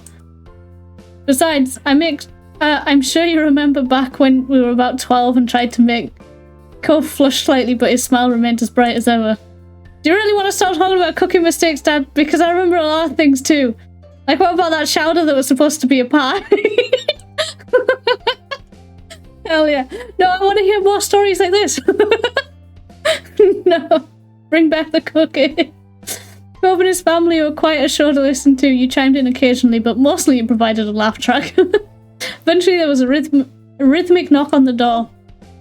That's them. He said it loudly for his parents' benefit. You nodded and got up to greet your family. When you opened the door, surprisingly, there were no mums. Terry stood in front with Miranda at his side. Derek waved from behind them. Hey buddies, we came to see you two before you left. Plan would have been to go over to Saz's house next if you went here. Luckily you two aren't hard to find. What he said, and hi. I guess that's true. Both burst into happy laughter. His brows were high in surprise, not unlike how he looked after unwrapping a nice present. Wow, thanks for coming. Hello! Kara's voice carried through the house from the kitchen. Cliff likewise projected. Great, the whole gang will be here. You heard the sound of a cabinet open and shut, a pan clattered, and the faucet turned on. Are we interrupting something? Just food. My parents, sister, and cousin are coming over for breakfast. They should be here in a few minutes. Yeah, but my dad always makes a ton of food anyway. It's no problem for you guys to join. Both waved off their concerns before pausing with a thoughtful hum. The only real problem is, do we have enough places for all these people to sit? We peered back into the house and started counting the dining room table, chairs, and bar stools. 5, 6. Cliff interrupted when Cove began trying to use his fingers to connect the different chairs to different guests. No worries. Some people can squish together on the sofas. It'll be fine. Hell yeah. This really is going to be a party. Well, I'd be happy to accept the invitation. Yeah. Yeah, you'd have to be crazy to skip out on this. Thanks. Thank you for making room. We're really glad that you came. Your three friends finally piled into the house. Before they had a chance to settle in, the doorbell rang. Only Miranda had sat down. All right. Now that has to be if this is anyone else. If this is literally anyone else, I'm rioting. People laughed as he walked back over to the door and opened it. Hey, there we go. You're right this time. It was your parents, Liz and Lee, all crowded on the front steps. They squinted into the house and were surprised at just how many greetings were said. The sheer force of the chorus of hellos was impressive. What? How did they beat us here? How early did Saz call you? We're literally across the street. Terry snorted at your sister's confusion. He seemed quite pleased with himself. We were a surprise. We called ourselves. That is true. Cool. Very cool. Cliff smirked as he adjusted the settings on the stovetop. It's a little more crowded than expected, but we're making it work. Both led the final group to complete the picture inside, and they took the chance to greet you, along with everyone else. I kind of hope there's going to be a picture of everyone sat in the room eating. I could take a picture of it and make it the thumbnail. It would be beautiful. When the excited energy buzzing around the table started to calm, you had a second to truly appreciate this view. The most important people in your life all together again. It still felt too good to be true to have everyone here. And then you noticed that Kyra stood back up. She clapped her hands once in a satisfying smack. I hate to interrupt, but I thought you'd want to know that food's done cooking. Cliff crossed the floor to place a pile of silverware on the table, and then he dropped stuff on the other surfaces around the rest of the living room. When he was done, he gestured toward the food. Okay. Plates are in the kitchen, serve yourselves and sit wherever you like. The guests happily formed a line, the meal was steadily passed around. Ah, a British tradition. Cues. Before long, each person claimed a seat in the Holden living room area. Some at the table, some others at the kitchen island, and some situated on the couches. Conversations trickled across the various clusters of friends as everyone dug in. Both finished his plate in record time with a pleased sigh. He put his fork down and surveyed the room. This is really cool. Just how we're getting to do this kind of thing. I like this too, Cove. I hope we'll be able to make this happen again. When is Lee gonna start talking about her new boyfriend, Jeremy? I don't know. Imagine she's just like, oh yeah, by the way.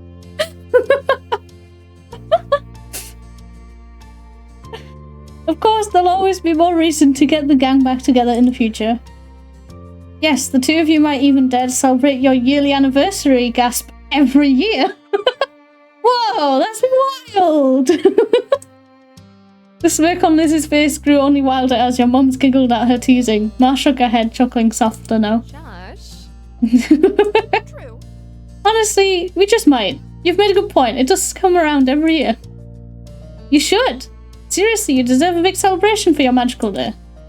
The kids are right. You've got a lot of people who want to appreciate you. You've got to give them the chance. It's true, I know I have a lot to thank you for. There were more nods of agreement around the room, and your mums took each other's hands for support. Neither were expecting such encouragement. We'll think about it.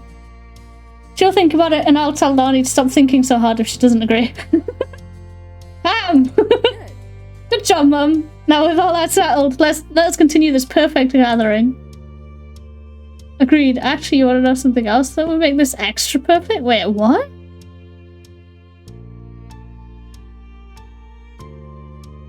What? Who could that be in reference to? I'm not going to click it because I don't know who it's in reference to. And that worries me.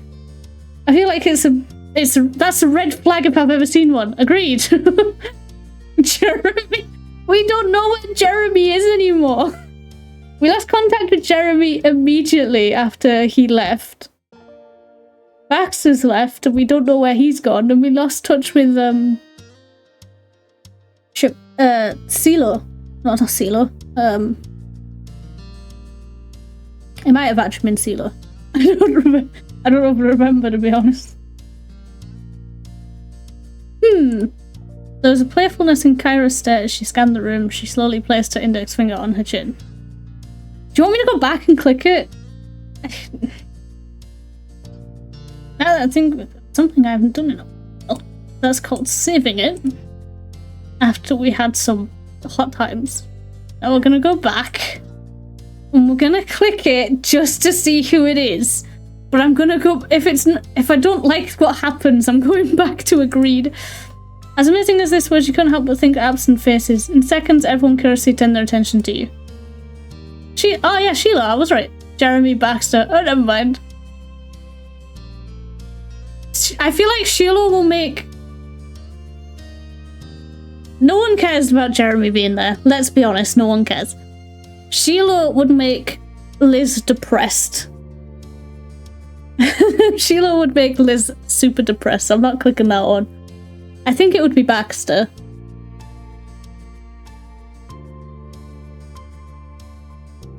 But then I feel like Baxter would make Cove depressed.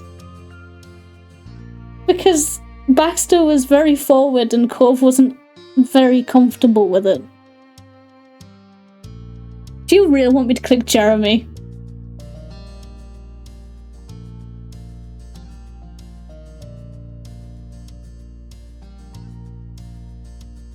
Okay, we're clicking Jeremy.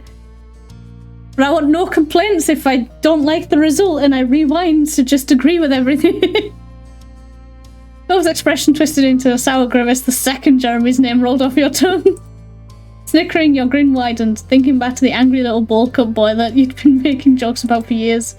The amusement on your face faltered the moment your eyes fell on Derek. His eyebrows were pinched together while he sat there and silently confused. Derek, don't you remember Jeremy? Not really, no, should I? Not really, we met him around the playground, I think, many years ago. Oh wow, I don't remember him at all. He was mean and loud and had a bowl cut hairstyle.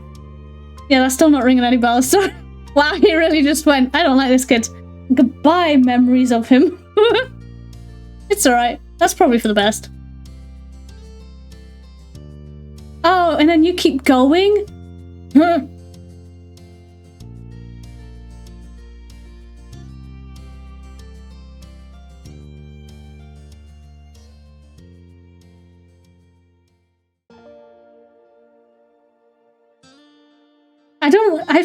I feel like this would destroy the mood if I picked either of these two, so I'm just gonna leave it there. Yeah, just go back. Alright. Going back. Good. Agreed! Eyebrows were raised at Kyra's in complete thought. She was wordlessly urged to continue. Kyra didn't hesitate. If she pulls out a pack of cards, I swear to God. Look for all the photos Cliff has here. Wouldn't that be fun for all of us? Oh, Jesus, okay.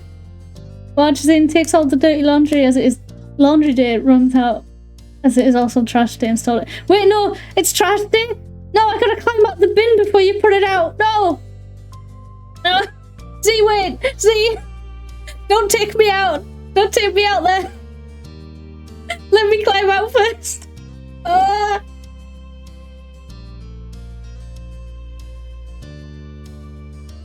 Get me out of the bin!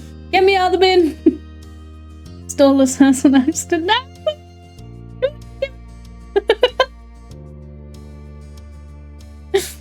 Just the bin man walk over to empty the bin. I just pop out. Hello there!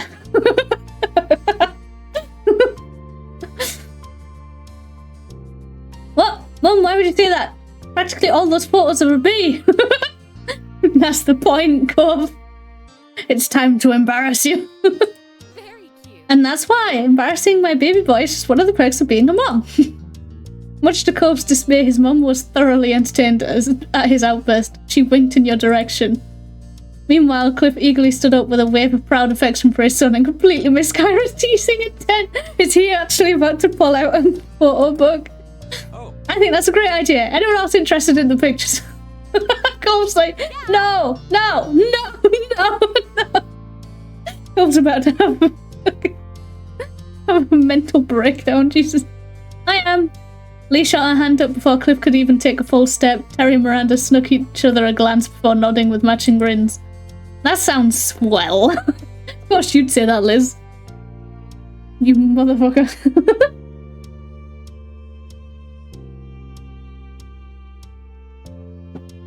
Thank you for the hydrate.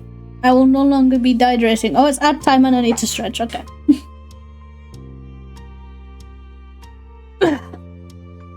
Ad time.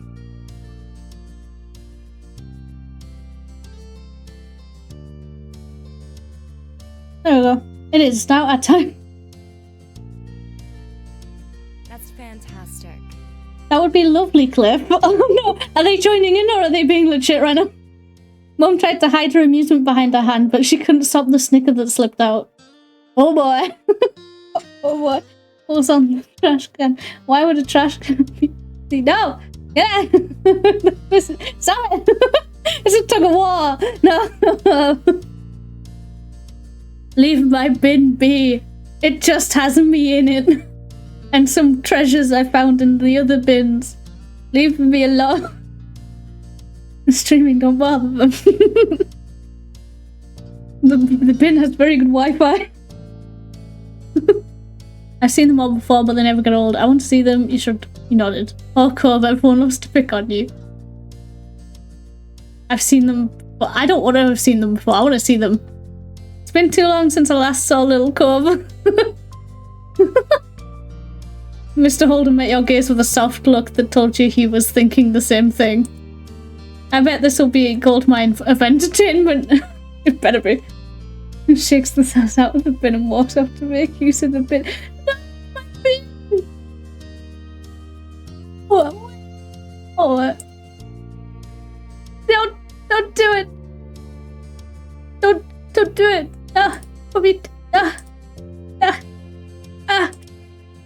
Stop! Stop it! Yeah! Put my bin down! No! Stop! Why would you do this? Why would you do this? No! Ow! My bin! Oh! My bin. Bin stolen. Help! Help me! Help! I'm very close to the camera right now. But you know what? This is what happens when you steal my bin. I'm not changing this.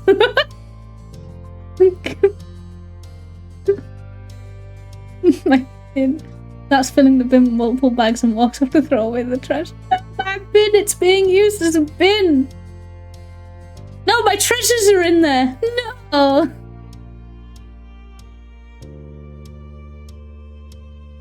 I can't believe you stole my bin. Wolf buried his face in his hands and sighed slowly, his shoulders deflated in defeat. Fine, we can take a look. Everyone happy with picture time? Yeah! Everyone's just like, hell yeah, let's go! Fun! Yes!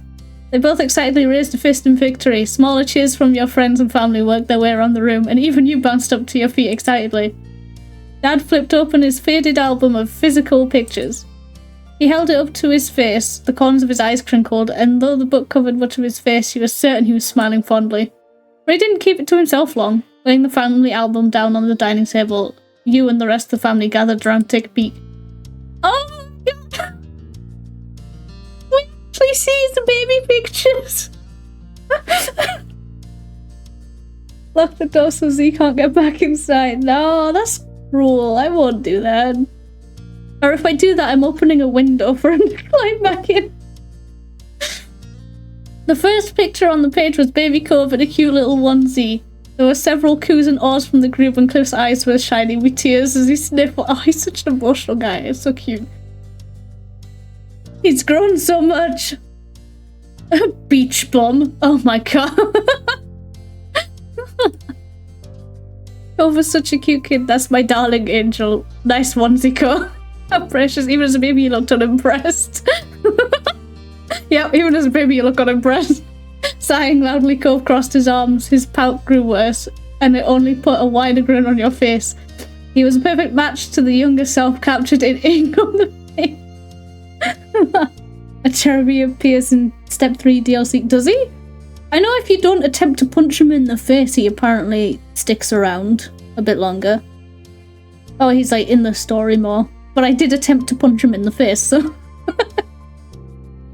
Understandable. Have a nice day. My baby boy was very quiet, child. I probably had a lot on my mind. That's never changed. What was there to think about? Snack time versus nap time? Is it time to eat? Or is it time to sleep? I am unsure. The blanket suggests it's sleep time, but I'm hungry. Cove scowled. Meanwhile, you and Kyra couldn't help but crack up into fits of laughter. After breakfast and the photo showcase, everyone decided to stick around. Oh, we only get to see the one?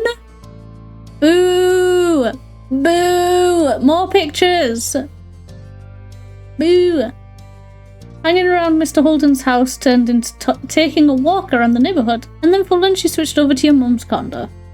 Honestly, adult Jeremy looks way better than Cove. Am I gonna have to Google it? Okay, well now I have to Google it because you've said it. Adult.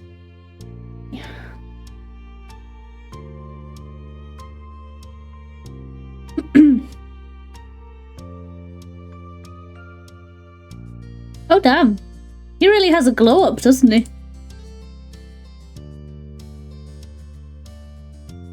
Oh, diggity damn.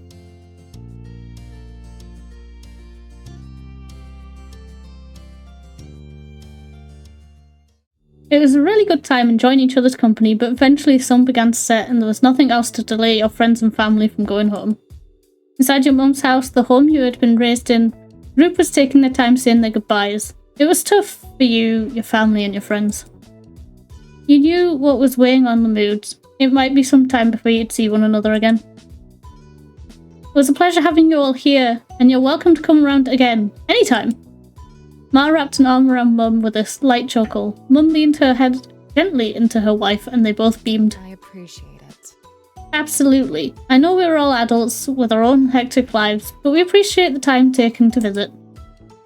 Snorting, Liz crossed her arms. She leaned one hip to the side while her lips curled teasingly. You make it sound like this was such a struggle. Some of these people still live here, and it was a vacation for everyone else. Even so, it was very thoughtful, and I hope everyone has a safe trip home. Aww. Kara clapped a hand on Cliff's shoulder. He was puzzled as she leaned in so he could hear her. That means you too. It's dangerous crossing the street. Remember to look both ways. Hey now. Yeah, good luck with all the important grown-up things I'm sure you'll have to do when you're all out of it. Definitely, I'll give updates next time something exciting happens. Or something lame. So I can vent about it. Nice. Oh nice, I'm glad Lee won't be forgetting the little people. Never ever. I'll keep in touch too. Very nice. You better. Well, me and Randy aren't going far, so we can keep an eye on the town for the rest of you. Nothing will get past us. Right, we'll make sure everything is okay. No need to worry at all. Thanks. That's kind of you. Yo, he is so hench and his voice is so deep. Good lord. He had a glow up too. Woo!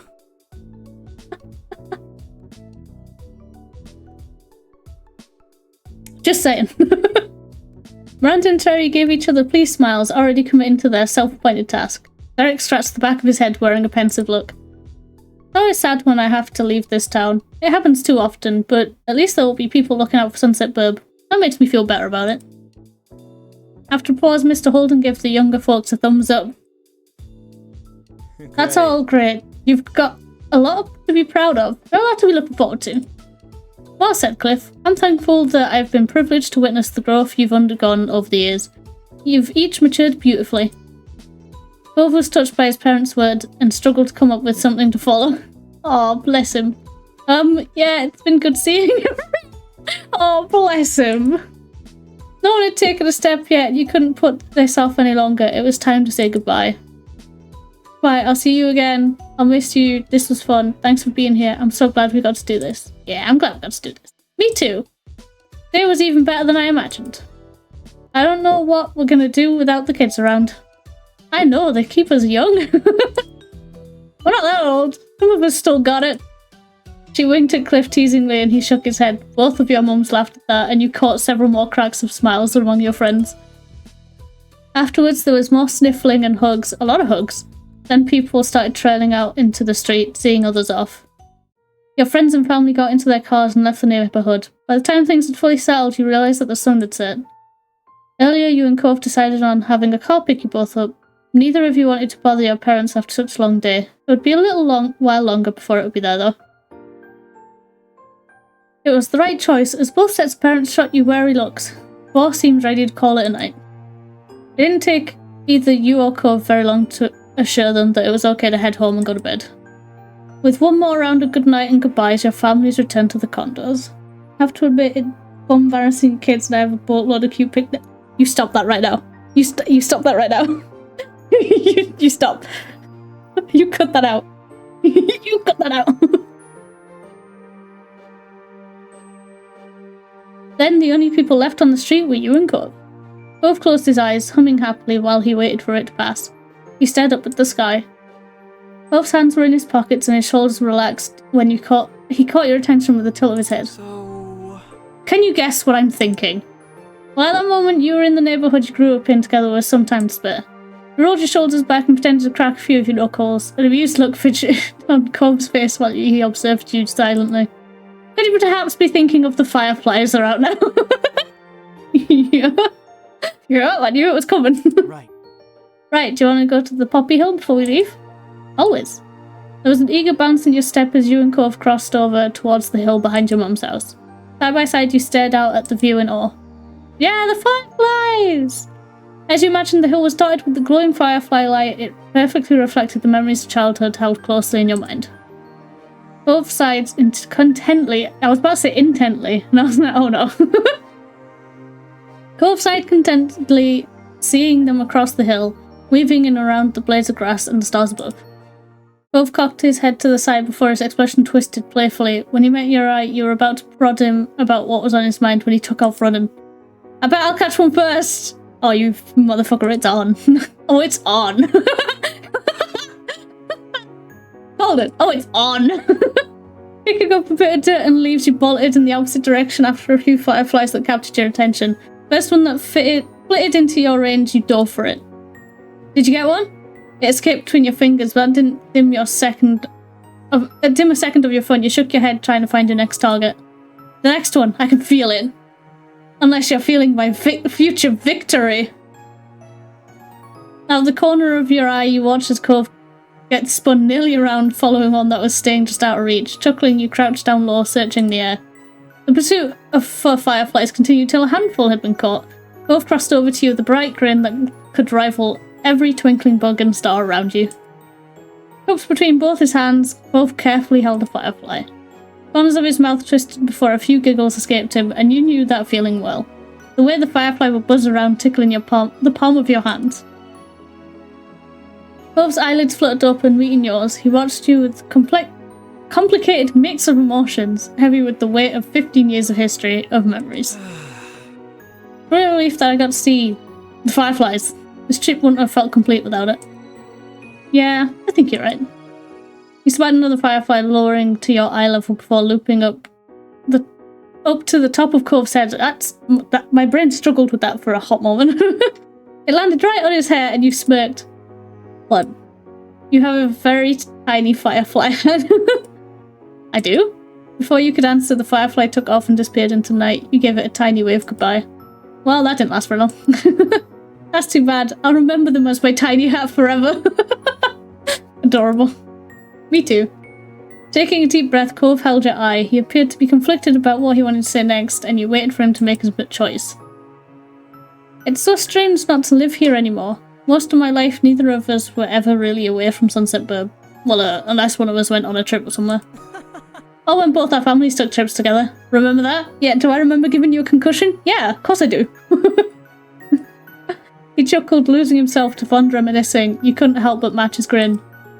I like that road trip one a lot, though I don't think we could all squish into that RV again. We're way too big. Laughing, Cove shook his head. His brows creased the longer he sat with the thoughts spinning in his brain.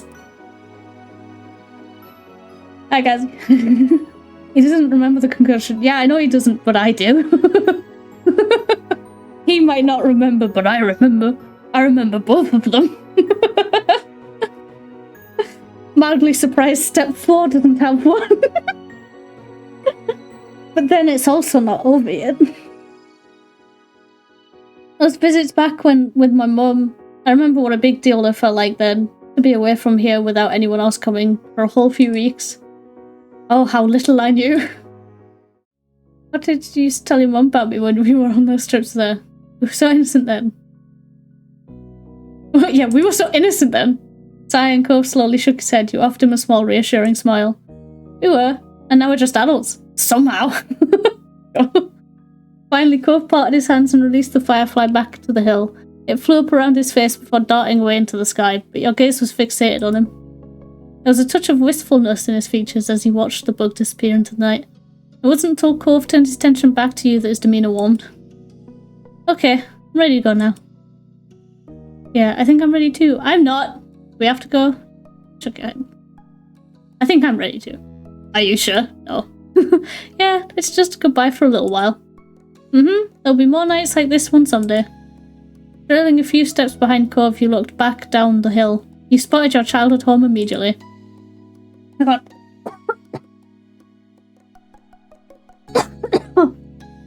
Oh, throw up.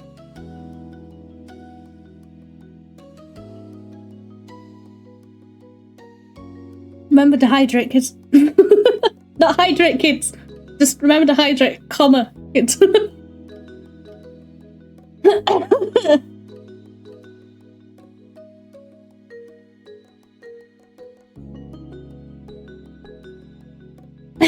Did we ever decide on a time? No. I just assumed it'd be after eating. I'm grateful we could come here and see how things are without us. It was nice. Yeah. It really was. With Cove right there along with you, you made your way down the hill. With the same stars above trailing the way, your last night in Sunset Bird was closing out. You were lost deep within a dream, adrift in the current of your unconscious mind. Oh, I was asleep. Cove was with you even there, his presence strong in your mind, flitted from scene to scene, the logic of the consciousness world melting around you. Something jolted you from your slumber. The visions you'd constructed slipping away even as you scrambled to catch them. It had been a good dream. You opened your eyes to an unlit, unfamiliar ceiling. Darkness permeated the room so thoroughly that you were sure it was still the middle of the night. If something bad happens right now, I'm going to close this game and never open it again. As your eyes adjusted to what little light there was to catch on to, a smiling face cozied itself right above you. There he was. Good morning. Are you sure it's morning? It's so dark. Is it morning? Or are you just watching me sleep like a creep? The grin was bright enough to make it seem like maybe the sun had risen after all. Alright, well, it's my dream come true. Oh, it's my dream come true. I could either be sarcastic or I could be serious. Please stop being a morning person. Run as grumpily as you could manage. I'm just going to go with this one. Oh, stretch. Here we go. I've stretched. God, that hurt my shoulder. Naturally, you weren't surprised to see him, but that didn't stop you from enjoying it every time. His expression softened at your voice, the tender affection in his gaze obvious despite the dim space. I pulled the covers over my head. Let me go the fuck back to sleep. Give him a kiss. Give him keys. Propping yourself up on your elbows, you leaned in towards him, overedged the intent in your movement and bent down, meeting you halfway in a kiss. Would you've preferred me to wake you up by tapping on the window? Yes. Yes. No, maybe. I'd have preferred neither. Haha, you're so funny. Yes. Cove simply smirked, amused by his own wit. I mean, you really should have expected this was going to happen. Yeah. I did, I was waiting for it. I'd hoped you might have outgrown it. Fine, shame on me because you got me more than one. I did, I was waiting for it. Good, but I didn't disappoint. I'm guessing you woke me up for some reason. Are you ever gonna let me know? Well, this is our last day here. Everyone might still be asleep, but if we get up now, we can at least see the neighborhood. You want to? Of course, you definitely. And the reason that you didn't tell me this plan last night is... Here we go, yet again. Here we go. Just nodded. I doubt I have a choice here. Are you sure? Let's go. All right. Great. And he held out one of those hands to help you get up too. Okay, held out both arms. Lift me! You woke me up. You did this. Lift me! Cove complied, crouched down to scoop you up before gently setting you down again.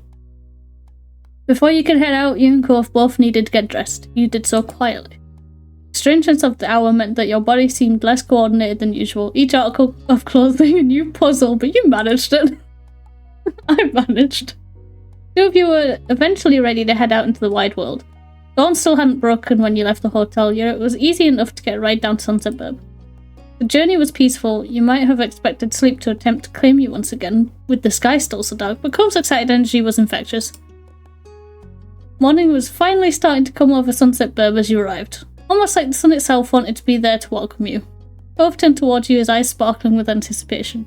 I think we're close. I think we're close to the end, guys. One more summer beach trip? You laughed, nodding to reassure him as if there was any alternative now that you were here, and he was looking at you so eagerly. Yeah, one more. One more? One more? You could have taken your time getting here, dawdling under the morning sun, or you could have taken a short walk at a regular pace. And both of those would have been just right for some other occasion, but this time, without either of you saying a word, you and Cove set off sprinting.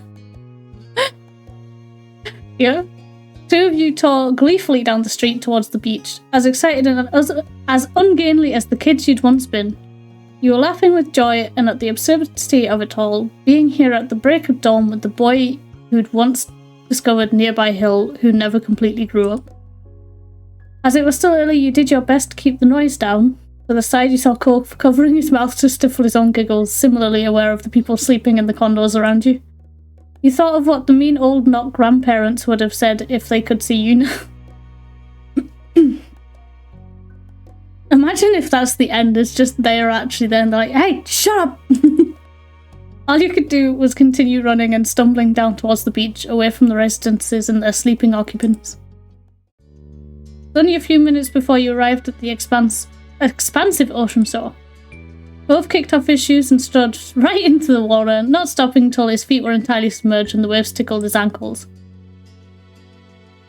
Go in with him! Hell yeah, let's go! I'm going all the way to the beach. I'm going in. I'm going in, Capitan. After slipping your shoes off, you let the sea flow over you. It was cool against your skin, but not as cold as when the wave pulled back and your wet feet were exposed to the air again. Two of you stood there, watching as the sun continued its ascent over the horizon. Silence fell between you until finally, dawn had fully broken. Even then, Cove spoke in a whisper. Wow. Can't believe it's over. Can't either. How are we already at this point? It all went by too fast. Really sound like a kid again. I think it was good enough. Shrugged, you nodded. I'm just gonna nod. Oh, hello. Okay. The angle changed and your head did slightly as well. Cove reached out and enveloped your hand in his, pressing your palms together tightly. The silence returned just for a second. I'm glad we came this morning, and that we came on this whole visit back. I'm so glad. Oh, you don't have to cry. Jesus, you don't have to cry, bro. Don't get emotional. Makes all emotional. What makes emotional? But more than anything, I'm glad for an ending up in this town in the first place, where I got to grow up with a really nice neighbour. Am I though? I think I'm a little shit. I wouldn't have wanted any other life. I'm most grateful for meeting you too. I am most grateful. Thank you. Thanks for being here. I'm grateful for meeting you too. Yeah. Cove looked over at you out the corner of his eyes, not turning his face away from the sea. His expression was full of affection, from the gentle curve of his smile to his clear, contented brow. It was a stark contrast to the tears rolling down his cheeks. I love you. Oh, no, I told you to stop making me soft. I love you. Stop. Stop making me soft, you fuck. You counted yourself lucky even though you were leaving now. This place had gifted you with so much that you'd carry with you wherever life may take you. The memories you'd made, the lessons you'd learned, the people you'd built relationships with, you'd keep those pieces of your life in Sunset Burb forever. You stood with Cove, silently watching as bright rays swept away the last of night's shadows. Jesus Christ, I cannot speak all of a sudden. Until the day truly arrived. Your spirits were high as the sun rose ever higher in the sky. Two of you had found yourselves meandering back to the neighbourhood street on sandy feet, strolling down the path just as you'd done thousands of times before. This was where it all started. You were compelled to look at the exact spot you'd first encountered Mr. Holden sitting dejected on the curb. He wasn't like that anymore. Still, you couldn't forget the day it began. just as you couldn't believe what adventure it led to. Things had never been the same since that moment, and you couldn't be happy for it.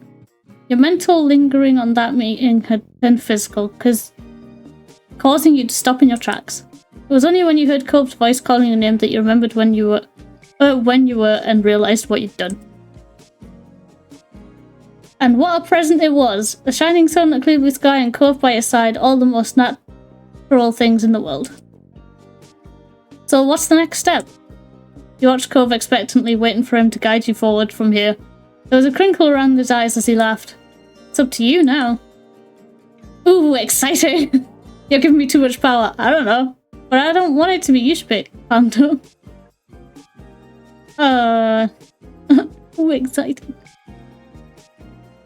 No, you're giving me too much power. Aren't you worried about it going to my head? Cove smirked, shaking his head. It's okay. Don't worry about it. I'm listening, so go ahead. His eyes met yours, holding your gaze. I believe in you, Saz. Oh my god, he believes me, Chen. Whoa. No matter how much time might pass, there were some things that you could count on to be constant. Cove, your family, his family, and all your other loved ones being there for you when you needed it was one of the things since the beginning and for always. Ah, title drop. Almost. Knowing they were there and you could never be truly alone made the future look all that much brighter. So we go to Poppy Hill. Want to find somewhere private to make out? Do you want to keep walking, go through town? Do you want to grab something to eat? We should reach the end of the street fastest. I just want to wait and see what happens.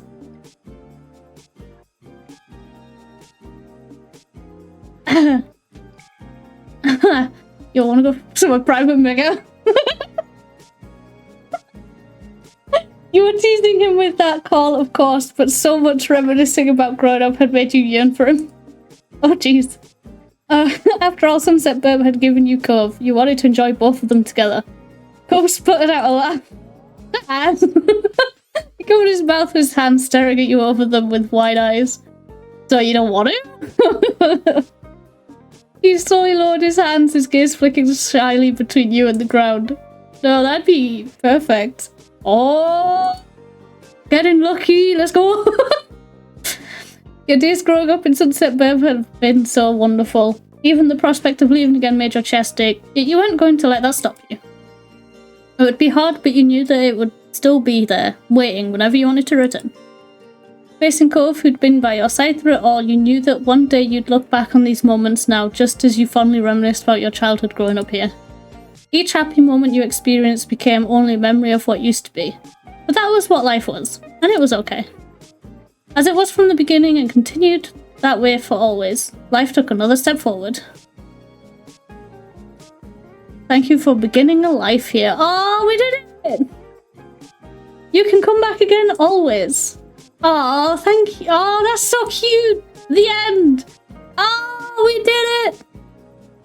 We did it, chat. And now we're back at the screen. Oh, one of these days we have to get all the DLC and we have to play through it. We have to play it with the DLC. We have to. We have to. Oh my god. Oh, it is very bright, apparently, on this screen. Hold on, can I click that? There you go. That's at least not the a bright white screen. But yeah, oh my god, we finished. There's a gallery and everything. Oh, and then it's just the pictures. Wait, so we didn't get the pictures for step 3? Oh, bullshit. Anyway, that's it for the stream. Yeah, that was... I freaking love this game. I'm so glad someone suggested for me to play it because it has been an absolutely lovely time and I've enjoyed every moment. But the people that made this, absolutely stellar work. Absolutely loved it. Thank you for the experience. And thank you guys, chat and YouTube. Thank you all for coming with me on the journey and just having a swell old time. we'll be back at it when I get the DLC. see what other shenanigans we can get up to. Maybe we'll give Cove two concussions and not rewind them to not hurt as much.